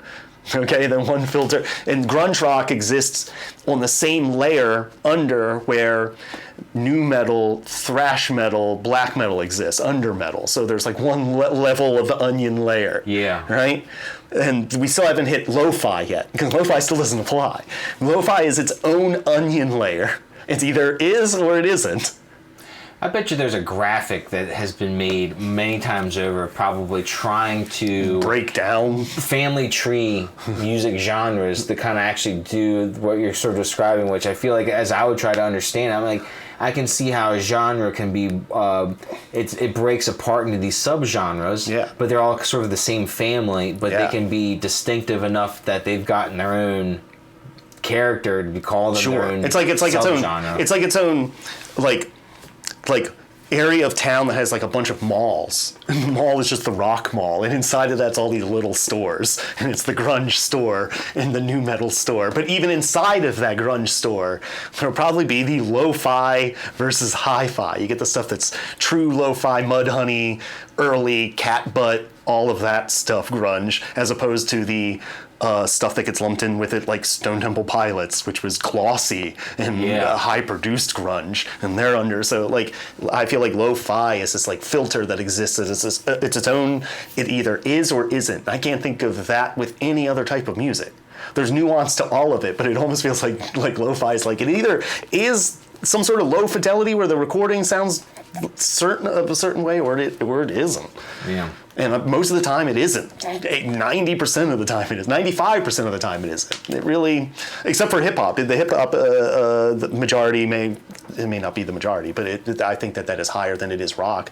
Because rock guys, I feel like even the lo-fi guys, they were just working with what they had, and had they been able to make them sound better. Yeah. I feel like there's only a couple like stalwarts like your Lou Barlow that sort of like that aesthetic that have just stuck with it forever. But like I said, Guided by Voices immediately released a Weezer record in the 90s, you know what I mean? Like they even re-recorded some of their lo-fi songs to give them the life that they couldn't record them originally. And it had a completely different feel to Yeah, it. yeah. I recently was doing a little analysis on some like hip hop songs to understand like arrangement, you know, and sort of like, you know, verses, choruses, and how these kinds of songs that were really interesting to me and fitting a certain formula or format to me, where they're the right length and interesting, but also like loop based, and that like, you know, the loop isn't wildly all these different parts. It's pretty simple. I'm like, how do they make this minimalist thing interesting for that duration? And I was trying to figure that out, and in doing so I found I also would be able to like figure out the sample for some of the songs and some of these that I was looking at, and one particular example or sample was from this like 1986 album. It was like experimental jazz or like ambient kind of music, and instrumental. And anyway, I'm like looking it up, just kind of, you know, researching it. I listened to the original on like YouTube or whatever. I'm like, oh, it's chill. It's like, you know, it's like, what's up with this? I eBay, and I'm like, I see like McDiscogs and like saying cassette, and I'm like, come to like, I think this was something that was only released on cassette. And then I started thinking like, oh, that's cool. Like 86, and it was like, I read the label, it was like Mu-Psych, and it was music, and it was like this sort of label that had like meditation and different kinds of like, you know, it wasn't like a pop music label or something. It was kind of like meant to be like music you listen to for this type of vibe or whatever. Okay. So anyway, I was like looking it up, and the damn tapes are like hundreds of dollars because it was just a small amount made back then. And I was going like, wow, you know, this is kind of sparking something to me, because I used to collect records to sample and to listen to, but to just find music, you know. And it was really exciting, and it's kind of like really smoldered out by life. You know, I don't really do that anymore. Yeah. Like, I don't want to hoard more records anymore. I just always feel like I don't want stuff anymore. It's like records are coming in my life now in like single-digit numbers per year, where at once upon a time it was like single digits a week. Yeah, it could have been pretty, you know, like just like a cumulative. And you saw that stack out there. That's almost what I have left. It's just like, you know, like I still like. I say that as a guy with that many comic books. Well, you know, we're collectors. But I mean, like, to me, it's like, it's kind of like I have my records still. But anyway, like the whole tape thing, it was like, wow, you know, how much other music was released on cassette tape in that old era, and like it was only on cassette tape, meaning like if you go out and go hunting, digging, going to record shops, going through tapes, it's like exciting to think that there's potentially something in there that's rare, not because of like collector's value, but that like you might have found something that is hard to get that physical example of, and then you could listen to it and have an experience that's like, wow, this feels kind of special. I feel like, you know what, you bring up the tape thing. I really feel like to tie it all sort of together. For me, the definition of lo-fi is it had to exist during the tape era. Yeah, I think the tape OG era, authentic lo-fi comes from the era of cassette. Yeah. Knowing that it was going to be recorded to tape and it was probably going to be listened to on tape. So it was going to be degraded that many generations just by default. Yeah, and you're doing kind of bouncing, you're just sacrificing a lot of tone over so many like mix downs, and it's like it gives you a sound without choice that ended up being something that became very like rose-tinted glasses, like a charming thing. And now it's almost like you can make a YouTube video and I can put a filter on that gives it pops and skips and I can call it that. Yeah. But it's not that. It was recorded a different way. Or even if you record it with tape, again, having the knowing.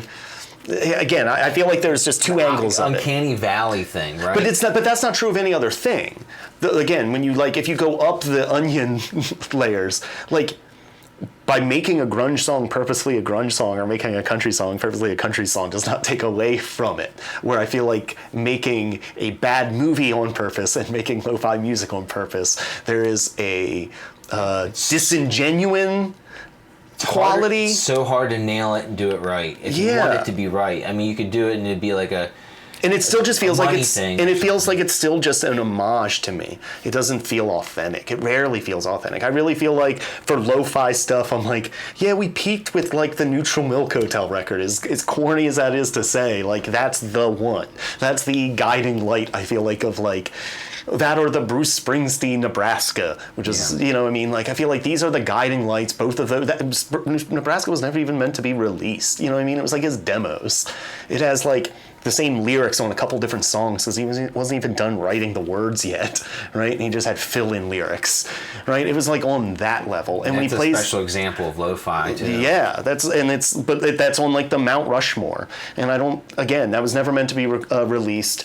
And then Neutral Milk Hotel is like some Looney Tune dude that like never is like so like obscure and stuff, so like okay, like that's genuine. We go to Guided by Voices because they're sort of the OGs, or the band I think that like most people would just by default, you know, the dictionary definition of lo-fi, you see Robert Pollard's face, in my opinion. That's the guy who I think of genuinely to it. I think Daniel Johnston. Daniel Johnston. I think R. Stevie Moore. It was a more newer addition to my repertoire of understanding of like lo-fi folk that were like a lot of it too. I think has to do with instrumentalists that what they're bringing to the table is they may not be. Another angle too. Then it's like a lot of discussion about like almost production quality, right? And less about the physical playing, right? So then it's like there's something to be said there too. Because then a lot of times lo-fi can be something where it's one person that's putting this all together themselves, and as a multi-instrumentalist, they may not be very adequate on any of those particular instruments. Should be low-tal. Yeah. There should be like lo-fi and low-tal. Low-tal. And both of those things. I think maybe that is where you get the most genuine lo-fi. The genuine lo-fi is these parts coming together of person with X amount of talent or X amount of let's not say X amount of talent because that really feels like it. How about their talent might be less than their ambition? That their goal is maybe higher than their physical abilities to reach that goal. I know about that. I'm right there too. I know about that. Well, I think all musicians are there on some level. However, true lo-fi is the combination of that type of ambition to talent level having that much discrepancy. Yeah. And then matching that with your way that you record it and how well you know how to do that, and that's discrepancy. And that space in between is genuine lo-fi. And I think like hip hop guys nowadays, the guys that are like on the YouTube, like their talent is where they need it to be. They know how to achieve they're dialing it nuances. back. Yeah. They're dialing it back. They're creating that space artificially in order to get that lo-fi sound. So it's still there, but it's like it isn't. It becomes more the homage to me, the homage to lo-fi. It's like, oh, it's winking to lo-fi, or it just, I don't know. I don't want to ever call anything that's art disingenuous. Like I shouldn't say that. Like it's still, everybody's doing it. It feels like if I'm talking about lo-fi, I feel like it had a true era. The same way I talk about like other things. It had ephemeral, man. It came and went, and now you can't be lo-fi, and it's going to be it's like a deviation because you're doing it intentionally. You're doing it intentionally, and it is a step backwards. Like, it is a purposeful step backwards, where at the time when it was authentic, it was because it was the step. It wasn't a step forward, it wasn't a step backwards. It was the one step you had to make in order to make what you wanted to make. It was the step. You had the tape player. You had access to that tape player and that chord organ. Therefore, it is your highest fidelity. There's your it studio. is your lowest fidelity. It is both things. Nowadays, I write a song and I go, that sounds too clean. I put a plug-in on it and I hit some faders around and it warps the sound slightly like a record and adds the fake static and pops and stuff, and I go, there it is, 1983. Right? But that is literally like, it's like finishing your painting and then just like, no, and putting some sort of varnish on it that yellows the painting, or like a relic guitar or something. Like, it's like, oh, you had the ability and stuff. I don't know. It's faux lo-fi. It's faux-fi. Faux-fi. It's weird thinking that you could be in a position that you cannot do something no matter how hard you try, and it's on the angle of like, you've got all the resources, you've got all the gear, you've got super talent because you've been playing for decades, you're super good, and this is actually something you cannot achieve because it's almost the complete opposite of all that. Because it's also Rick Beato cannot lo-fi, and because it feels opposite. It feels like, as a musician, you're practicing to get better. You buy new gear. You watch the videos. Musicians buy a million pedals and amps because we're like purposefully trying to get better. So the concept of making something lo-fi on purpose seems like, oh, that's like the reverse of every bit of training that we have. Every bit of our like upbringing has been like to get better at it, or that's why I have the tape. And then digital, and now the computer. Like, I've been evolving. All of my genuine lo-fi stuff is in tapes in those boxes over there.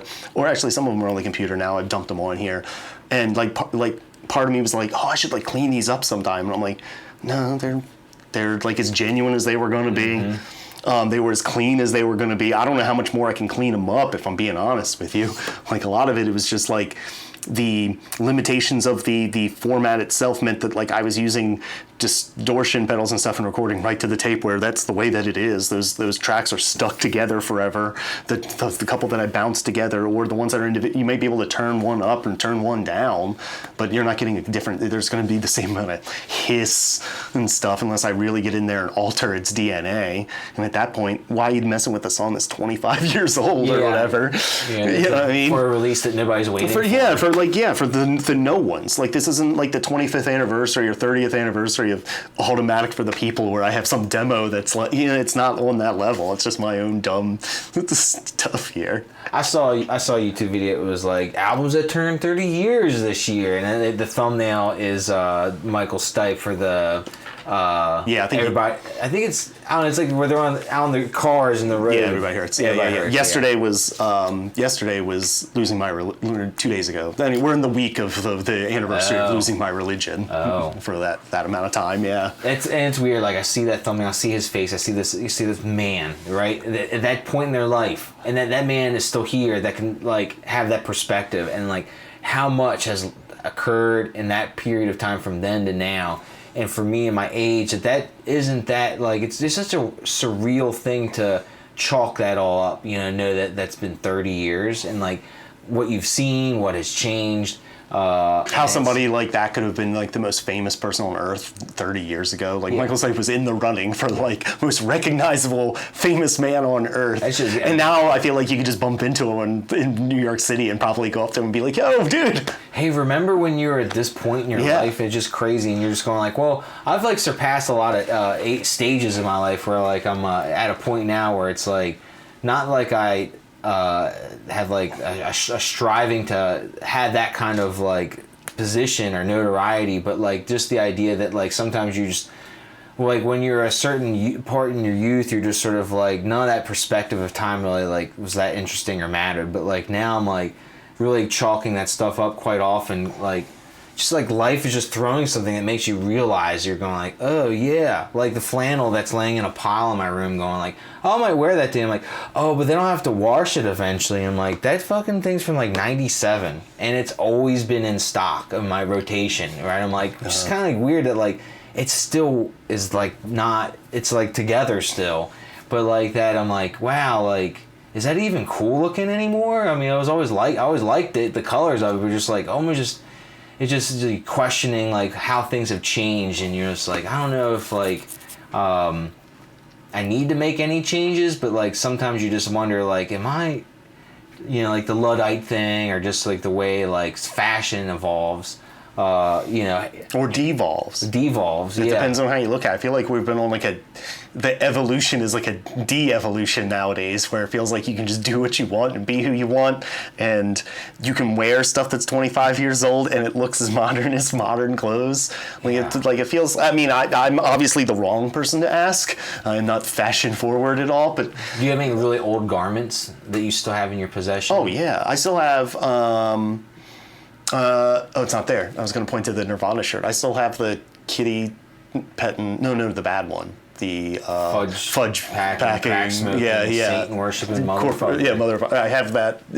I haven't washed it or worn it in a million years, and it sat up in this closet. That's why I keep motion that I've had since middle or 8th grade or whatever. When I stopped wearing it because I kept getting in trouble, and it just became like closet shirt. I also have that Sting shirt. That Sting shirt that I wear all the time. My wrestling shirt that's got the guy that looks like the Crow on it. The Sting shirt. I've had that since he was that character, which is like the mid '90s. That I have now literally in the last like year taken out of rotation because it's developed some real thin spots and hole right under his nose that's about to just go. So I've got a couple that are still, but like t-shirts never go. You can wear a t-shirt forever. That's not really as like fashion. It's not like I have like something that's like painfully obvious, like even though you get away with it now, but like there for a minute, if you were just wearing an old 90s starter jacket, you definitely look like you were just like, oh, he's had that jacket a minute. It didn't look like a cool fashion choice, where now it's like, oh, cool retro starter jacket or whatever. So that would have been something that would have sort of placed you. Or shoes. Shoes are pretty good for that. But nowadays, because nostalgia is at an all-time high, it's the nostalgia of it all. It all comes back to the fact that right now, nostalgia, there's such a premium on it. There's a premium on that nostalgia, and everybody is just dipping in, right? On every level of everything. Even the cars now look modern versions of old cars, like the Mustangs or the Bronco. You know what I mean? So like newer versions of that, or music. Like there are popular songs in the last year or two that have just straight up sampled popular songs. Oh, I've been hearing a lot of that lately. Yeah. I'm like, it makes me feel old because I'm going like, this. I mean, come on, this is like the 7th version of that. Yeah. That's what I mean. Like it's at such a premium right now that like it has infiltrated every aspect of pop culture. That every aspect of pop culture right now has like some sort of like nostalgia burst where you can just sort of like. All bets are off. You can just do what you want within that like photography. It's so cool to shoot film. You know what I mean? Like there's still a whole thing of the film shooters or whatever. The skateboard, like that's a modern version of an old skateboard. Even the nostalgia there. There's some original Kryptonics at the Black Rose Antique Mall for like dirt cheap. The whole deck. Everything really? Intact. Yeah, I was like, I don't need this, but I was like the price. I was going like. Oh man, like I don't need this, but I'm like really just want to like take this like. It's also funny how those brands work too. It's also funny how brands can work like that. How they can be like top dog for a minute, and then like Reebok now is Walmart. You can just get Reebok stuff in Walmart. Like they have like a deal, and it's like wow to just be like, man, when I was a kid, I would have killed to been able to buy a pair of Reeboks at a Walmart. But like they were, and one when they first came out, they were poised to be like the next big basketball shoe. They really were. Same with like Airwalk. Airwalk was poised to be like this like next big thing for like a long time. And it seems like there were a couple of these like Airwalks era like didn't last long enough before like the DC whatever took over. And the big chunkier shoes, the less like Vansy style shoes that Airwalk was doing. So like they became like a budget brand. Then And One had like Stephen Marbury and Vince Carter, I think, were And One guys.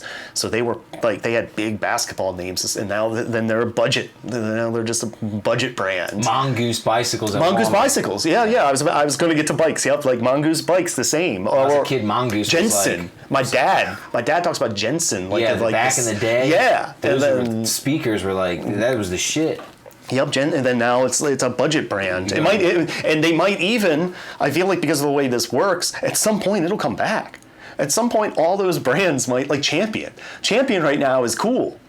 Like there for a minute, it was cool in the 90s. I was about to buy this Champion at the Goodwill. I was like, I'm never gonna wear that T-shirt. No. I got a a shirt right now. I got a sweatshirt that I get commented on at work all the time. It's like one of the brands that we get through work, and everybody always comments on like, oh, that's a cool sweatshirt. It's a cool color, and a lot of people also be like, oh, and it's Champion. Like oh, it's another cool thing about the whole thing. Yeah. So I'm just like, oh, Champion has done that thing where they waited it out long enough that they got cool again. Yeah. like Polaroid, where they like gone for a while. Like nobody wanted. Man, them Champion high, them like the tall socks with the C right up on the sock. Now you look for that almost like the Carhartt logo. Like now you see that Champion on there, and that's like a good thing again. They were down in the basement for a while, and they've like come back out. Well, my dad got real big, and he's like, "That's a good brand in the '90s," and like got a lot of stock of like clothing and that, Champion. like more like garments. And like when he passed away, I've got like some OG Champion, like nice like heather greens and just like cool like colors of that were probably like late 90s era. All those basketball jerseys. I don't want to wear them because like they'll start wearing out, or you wash it and you're just like, oh man, this is like a piece right here, If you find like Champion basketball jerseys, the iron-on mesh, not even the ones that were like the sewn, the ones that were just the iron-on logo on the mesh, like those are the ones that you can make real money on now, more so than the authentics and stuff, because Champion is sort of hung on. And like I said, Polaroid is sort of the same.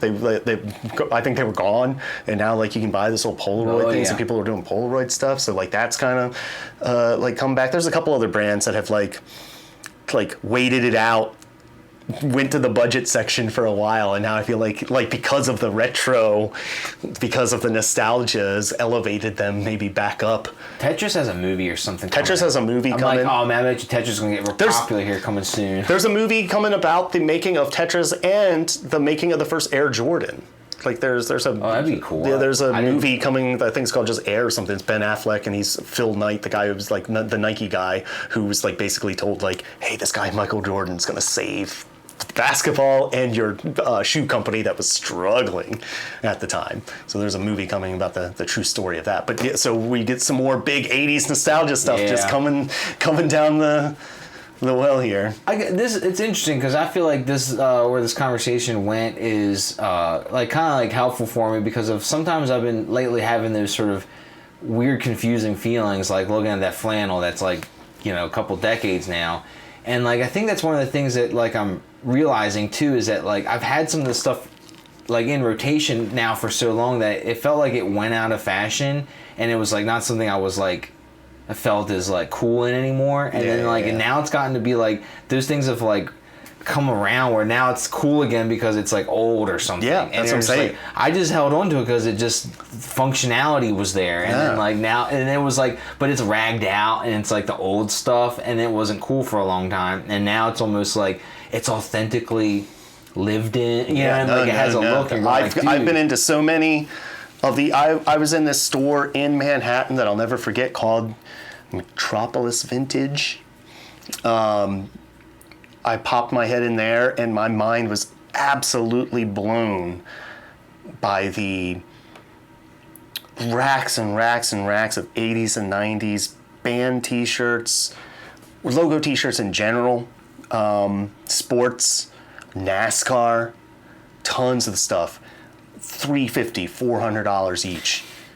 People were in there, they were buying them. I follow them on Instagram, and every single day is like some sort of like famous musician that they're like, hey, thanks so-and-so for stopping in, and they're wearing like a Dale Earnhardt shirt. Like that they probably spent real cash on. That I'm just like, I was told my entire childhood like not to ruin my baseball cards.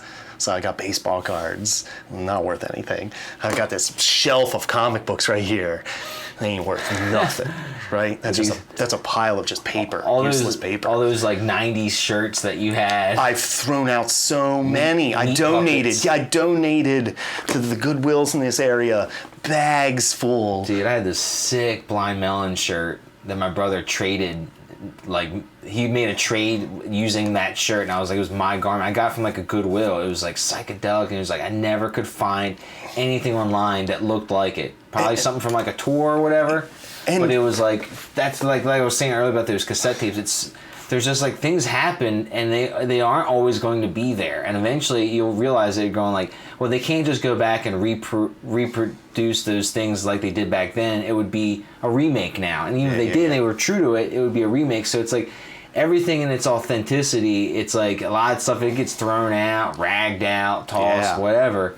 So like things that last time, it's all of a sudden they just, because they've just stuck around, junky things are just like, whoa, you know? That stuff, especially when it comes to stuff like that, like fashion stuff. Fashion Dale stuff is Earnhardt always... t-shirt. It was literally, and here's the part that was the most upsetting about it. The part that was most upsetting about it was the shirts that they had were all the bands and stuff that I was definitely into, and the shirts they had, I had the better versions. They would have like, they would have some sort of like the silly like one, or like the goofy tour t-shirt or something that I would be like, no, I had the actual logo t-shirt of that, not just like the weird like, I can't quite explain it, but they had like this one that was like a Sepultura shirt, and it was like from like the later 90s, like after the one singer left, and it was more like the Hot Topic style, like later t-shirt or whatever. And I had like, no, but I have like an authentic Roots one, and you're asking for like $400 for that one, and that one's like not even a good one. I'm like, I've got like some good like non-tour t-shirt, like bought one through catalogs when I used to buy through Rockabilia catalogs and stuff all the time. Did you ever buy from Tees Etc.? Oh, Tees Etc. shirts that were like the real deal ones, not just tour t-shirts. They had cassette tapes in there, didn't they? And patches.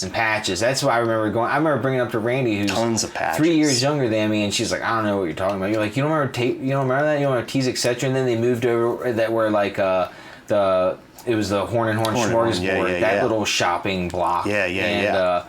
Yeah, I remember going in there after it moved, and like I think when it moved into that location, that's where I bought like my Nine Inch Nails patch, Smashing Pumpkins patch. I don't know, maybe Marilyn Manson, maybe a Marilyn Manson patch. Dude, I've right now, no joke, in my car have my backpack that has all my patches. My dad just found it in his shed and gave it to me just the other day. And it has like Nirvana patch, Alice in Chains, Soundgarden, all like haphazardly either sewn on poorly, or the couple of the iron ones that have peeled off.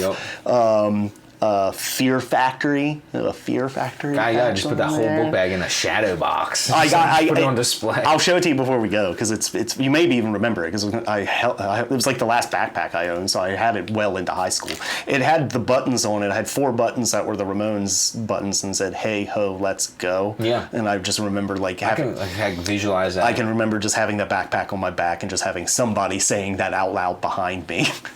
Just hey ho, let's go all the time, or thinking that it was funny. People would joke that they would steal everything but just the ho button. Like, what if I just took all the hey, let's go? Sounds like some high school thoughts. Yeah, some dumb high school. That's how long the backpack has been in my possession. The sort of the patch thing. I think it's kind of funny. Like that's when I think of like, oh, how did I first meet Kevin? It was like, you know, that kind of goes back to the electronics class, and it was like the fact that you had all these bands on your binder, and so like with the patches being, it's like I can't remember if they were stickers or patches or handwritten. No, I bet it was, if it was like early high school stuff like that, I bet you it was whiteout marker on like the Mead 5-star.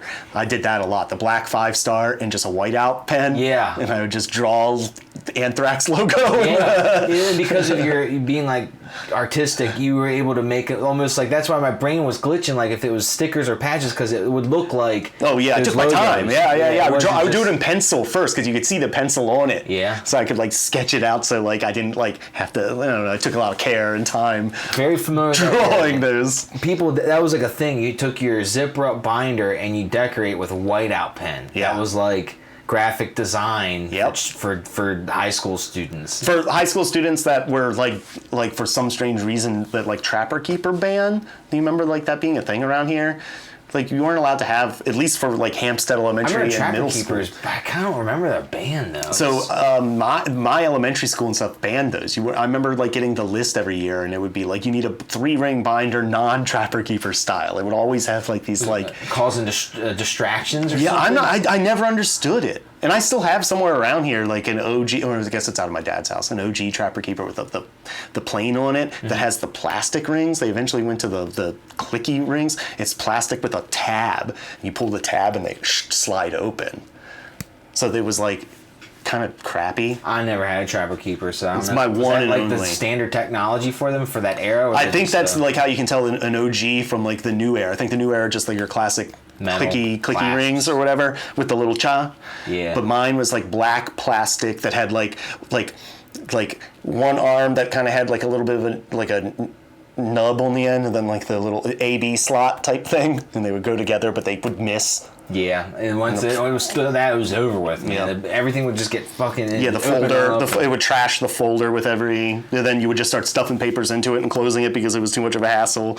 That was probably why they banned them. They were probably just a hassle. 6th grade, I remember that was like, they were definitely like the 5-star was like That was king of the king. mountain, and I was like, they were just too expensive, and so the one that I got was like, it had like the thicker, knobbier plastic zipper you would get on like big sports jackets, right? And it was probably something that came from like a department store, like either TJ Maxx or Ross. But I remember getting one in 6th grade. And I don't even know if I picked it out. I think it was just like my mom got it, and like it was Space Jam.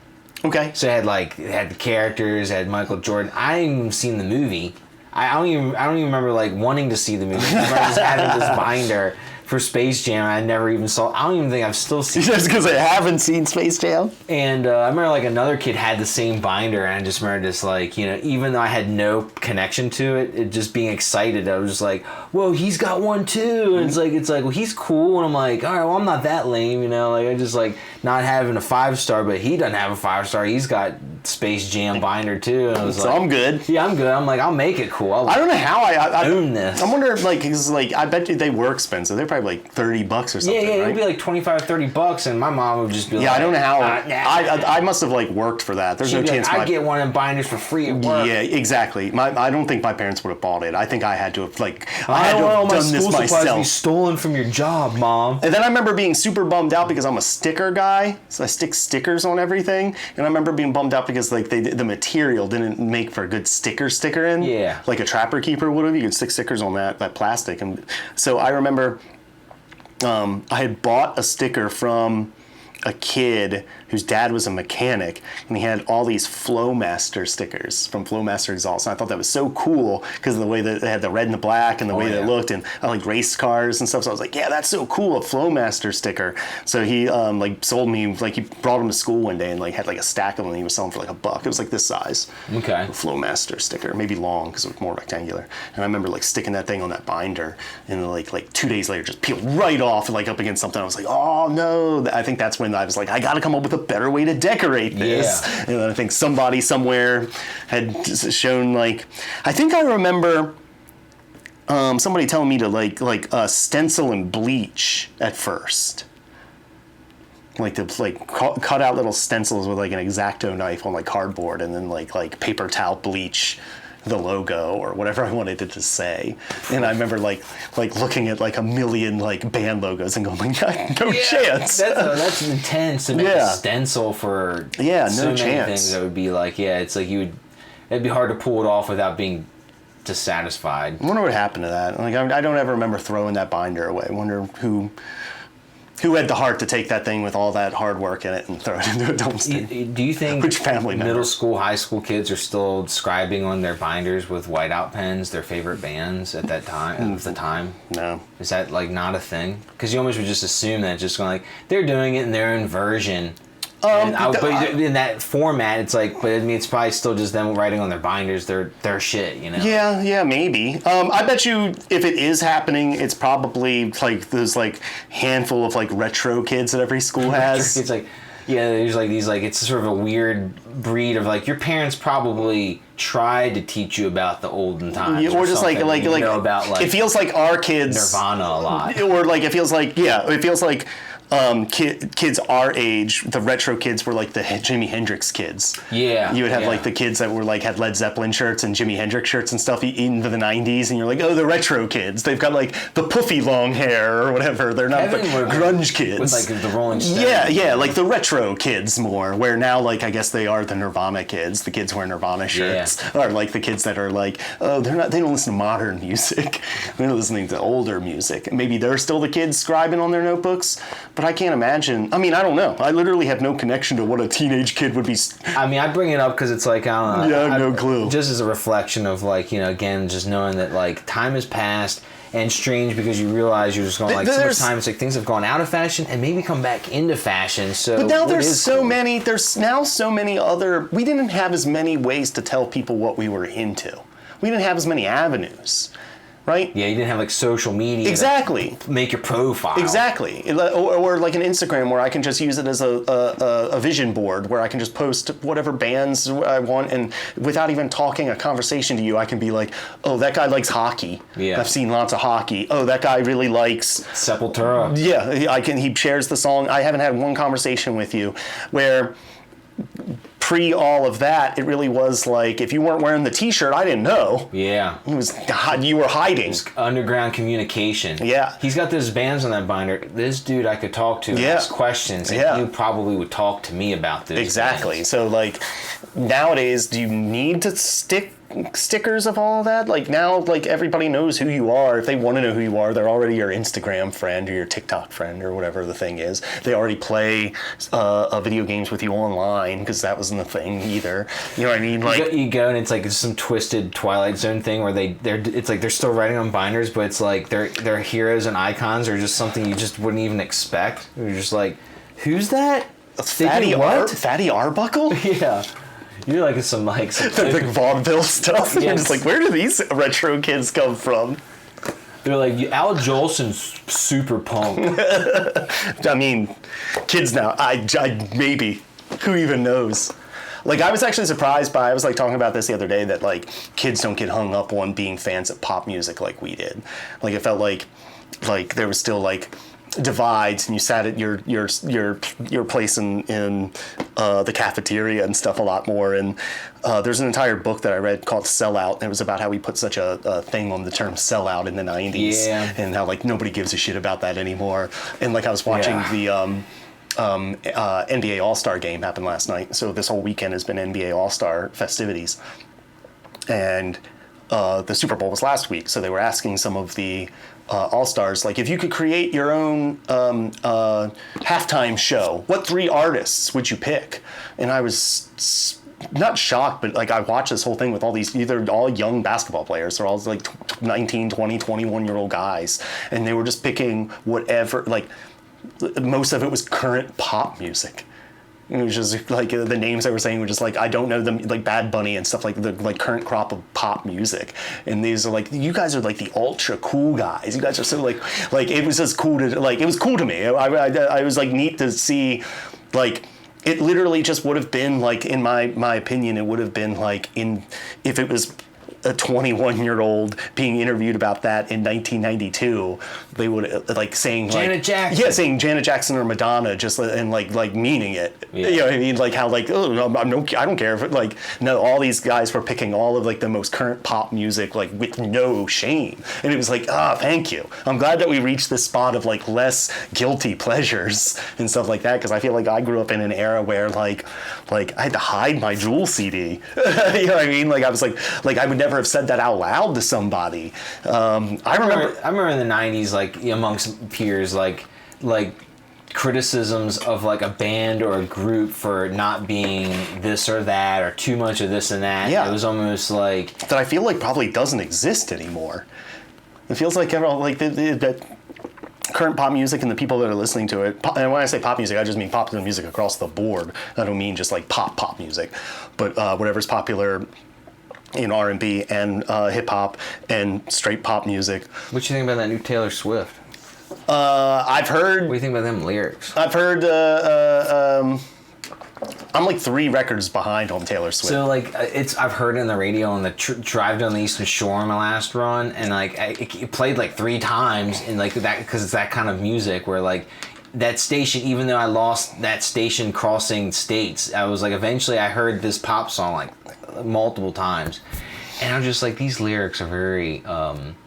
It feels strange. It feels like it's like this name I associate with quite an established background of songwriting, but these lyrics are they stand out to me for some reason. I'm like, I don't want to hear these words put together in a way where it just feels like very like all these like too many syllables and like words where you're just going, it feels like when you're trying to write music and like you're,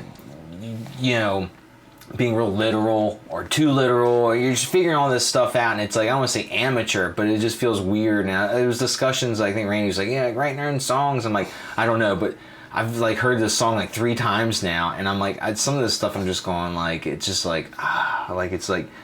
I don't want to care at all, but like I hear it and it's making me like feel something, and it's not anything to do with probably what she's talking about. And then I'm like, so in my head, out of my head, whatever, not like surprised about that vibe that I got, it's like probably the reason I've been paying attention to that music for so long.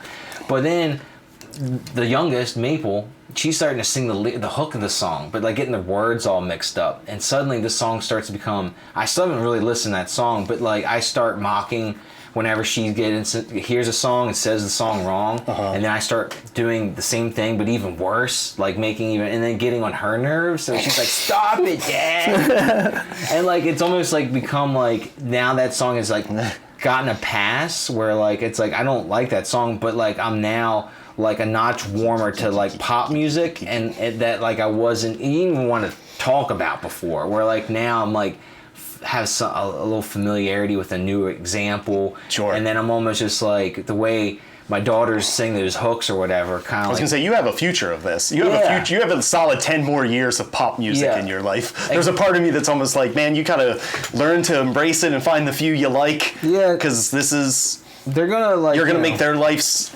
more difficult by not sharing it, especially as somebody that likes music. Yeah, no, it's. They're gonna look to you for these things. Yeah, like I definitely look forward to the ongoing challenges of realizing that they're not like me, and that like the things that I like they may not like, and there's going to be vice versa. And there's going to be that Venn diagram. Yeah, you're going to have it. I love those moments, and they're the same way that you have them with your parents. Yeah, where there's a little crossover where it's like it's special for you to have that, but definitely like they get exposed to a lot of music and stuff, and whenever I've done covers, man, they just like impregnates those lyrics into their heads, and it's like kind of tough because then you're like, well, I can't do some of these songs because you're just thinking like, this is not something I want my kids to know. Well, I was telling this story the other day while we were driving around, me and Steve and Ryan, that my first introduction to like music like that was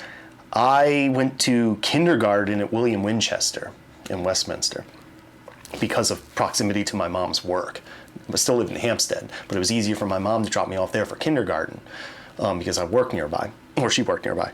So I spent my kindergarten year there. Made a friend there whose mom was the art teacher. So I would like go over to his house after school, because it was also easier because my mom didn't get off until 2. So there was I had to go to like a church babysitter type thing after that. So I went from William Winchester to this church there on Green Street, that church that's kind of behind all that stuff up on that hill, if you can picture, right there on Main Street. Yeah. I went to that church for daycare right after. So my mom would pick me up from that church for daycare at 5 o'clock. So from like 2:30 or whatever, maybe even longer, because it was kindergarten, so I was only there half days. No, that's preschool, right? That you're only half day. Kindergarten had half days back in our time too. So I feel like I was like at that daycare like all day. I feel like I have more memories of that. But sometimes, anyway. Time felt so much bigger. Yeah. But then sometimes I would stay at William Winchester and go home with Greg. His name was Greg. And his mom, who was the art teacher. Yeah, and they would take me home. And they were like sort of more well-to-do. So like I remember getting in their van, and that was literally the first time I'd ever heard New Kids on the Block, which was like new at the time. It was like, we're talking 1989, 1990, when I would have been in kindergarten. So that was the first I'd heard it. Like my parents like Kiss and Rush and classic rock, so pop music wasn't even on their radar. So like I wouldn't have even been exposed to it had I not been with somebody else's entire family. And I remember this day so vividly of getting in there and hearing the right stuff and it connecting. It was different. It wasn't guitar rock. Yeah. It was like a different thing that sounded completely foreign to any of the stuff that my parents listened to. My parents were listening to Journey, which was huge at the time. Crack the Sky. Yeah, all of that. Literally all of that. Or just Grand Funk Railroad. 100.7 WGRX, if you remember that back then. I remember seeing stickers out on people's doors. Yeah. So it was just like Journey or like classic rock stuff. Like I remember the Byrds. Like it's strange to me that the Byrds are nostalgic to me. They're like a '60s act, but because I listened to so much of it as a kid through classic rock stations, the Byrds sounds like the '80s to me in a weird way. Yeah. Like they were on the radio right next to like The Wheel in the Sky Keeps on Turning, Journey song and stuff. So I associate all of that with like those years of my life. So it wasn't until I was with Greg and his parents that I heard Madonna, George Michael, and New Kids on the Block were like the three that I remember them playing while we like rode to their house or whatever. Got to their house and they had Nintendo, which I had not seen yet either. That was new to me. And so it was just like all of these like new, like, oh my God. And he was playing Ninja Turtles. He was playing the original Ninja Turtles on Nintendo. And I just remember standing behind his couch in his like giant living room. He had a garage, which was already meant he had money to me. Like any family had a garage. Place to put the cars. Yeah. Like he had a garage. He didn't live with his grandparents and his parents. You know what I mean? Like it was like all these things that were like new and exciting to me. And I went over there. So that was like the first exposure to pop music for me. So like all that stuff has like I'll never rag on New Kids on the Block either. Cause I'm like, I never owned it cause I didn't, my music stuff that I owned at that time were like cassette tapes or were like hand-me-downs or stuff like that. So I had like, my first cassette tapes were literally like a Peter Gabriel tape, Southern Accents by Tom Petty because it had Don't Come Around Here No More on it. And I love the video. That's how old I am. That's how old I am. Sometimes if you want a reminder of your age, like my biggest like sort of reminder of my age is that I saw the Don't Come Around Here No More Alice in Wonderland video on TV as a kid and wanted that cassette tape. Yeah. It's like, you're just like, there it is. I remember that video. It was awesome. With the cake. Like, for a child, you understood like the reference. I knew Alice in Wonderland. And the song was cool and it sounded different. Yeah, just the production. It was just like, what a freaking production, man. Yep. Yeah, I remember like probably the first tape. I just visualized it. Maybe not be the first, but it was a white plastic with like a weird green, like almost like olive green, military drab green label stickers on the sides, right? Mm-hmm. Disney. And it had like Daisy Duck on, like the image of Daisy Duck on, like maybe B would have been like that, it was Daisy Duck and Donald Duck. Yeah. Something like that, but then just had Disney songs on there, and I don't remember which ones. Probably like Skinnamarink Dinky Dink, some stuff like that level. Right, and then I had like one of the little like Play School, like the plastic, it's like red, a little detachable microphone. Sure, yep, had that same one. And I remember taking my mom's... With the button on the side of the microphone. Yeah. Big, colorful buttons, Yeah. I remember taking, and I'd only been playing my kiddie music in there. Yeah. And so then when I like snagged one of my mom's similar looking things, these tapes... Sinead O'Connor. I put Sinead O'Connor, and like it may have been Everybody Hurts I would have recognized, but like it was like an experience I had because I was like, it's making that sound out of this thing. Yeah. It's weird to hear. Yeah, I have a similar child thing coming out of a child's thing, and like understanding that it's that format, that tape, and that holds the answer. Yeah, I could put any tapes in this thing to play that music. Yeah, I had a similar because I had the same little Mr. Microphone, whatever you call it, Fisher Price. Fisher Price was button. Play School. Yeah, Play School.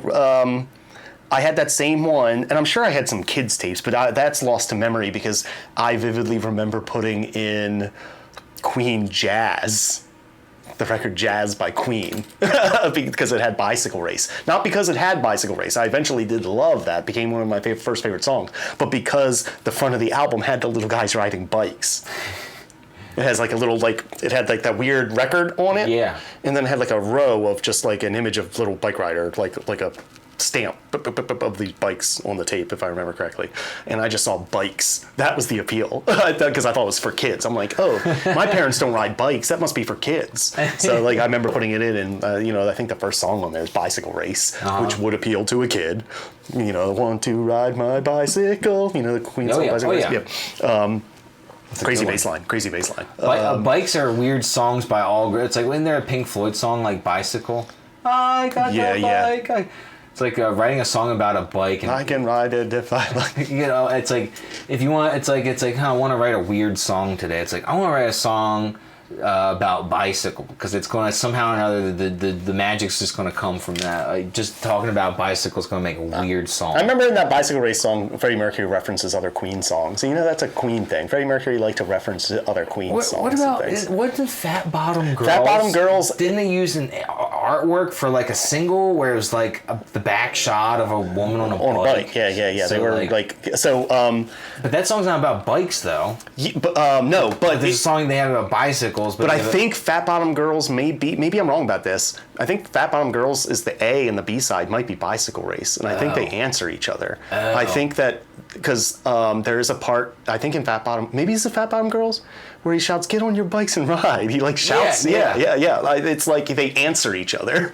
Oh. I think that's the case. I think it's an A-B. Would the artwork for that be like the butt, like a woman's butt? Yeah, it was definitely the woman's butt on. Which is kind of strange. And then the inside of the album had like that whole naked bike race. There was a poster. There was a bunch of people on a naked bike race on the inside. They were like obsessed with bike races. I didn't have the physical versions of that, but just the benefits of the tangible media when it came to music in those bygone eras. You know, like it was just such a damn experience to it where. Now that seems so niche, you know, and it's just about like that's how you can make money as an artist is by making tangible stuff. But like back then, it was just like, it was like a 1-2 punch of those songs. Yeah, I remember. I've seen that and always liked it because. Here's the poster. It's a butt. A fold-out poster with I've seen that. Yeah. I had it on my wall for a long time. I had this like when I lived in Manchester. Perhaps that's where I had that tacked up on the wall. Subconsciously exposed to it. Where that's definitely familiar. Because the one tan line butt is like the only like nudity you see. Even though like everybody's naked on bikes in that picture, I think the one that's facing this way is like the only like glimpse that you really get. I think it's like well done in a way where there's not really that much nudity for a picture of a bunch of naked people. What was I watching today? And it showed the Red Hot Chili Peppers, something they did where it was like, there's just them, it was like 90s, you know, like Prime, whatever, long-haired Kiedis or whatever, and they're all like just like naked and like the socks hanging. It looked like they had like a fedora, and I couldn't know if the fedora was a joke of the person that was using that as the video, and they did that, or if it was that, but I just remember the sock thing. I remember them playing like naked with socks. Cock sock, yeah. It was just weird just seeing that because you're just going like, wow, it just is like definitely reminds me of the 90s. You ever see the Rage Against the Machine protest picture?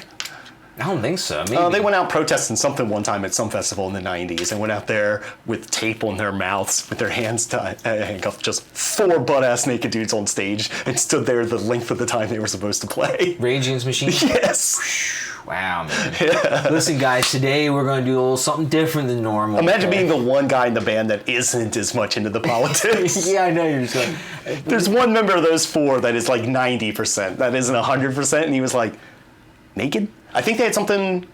I think they had letters on the chest that might have been.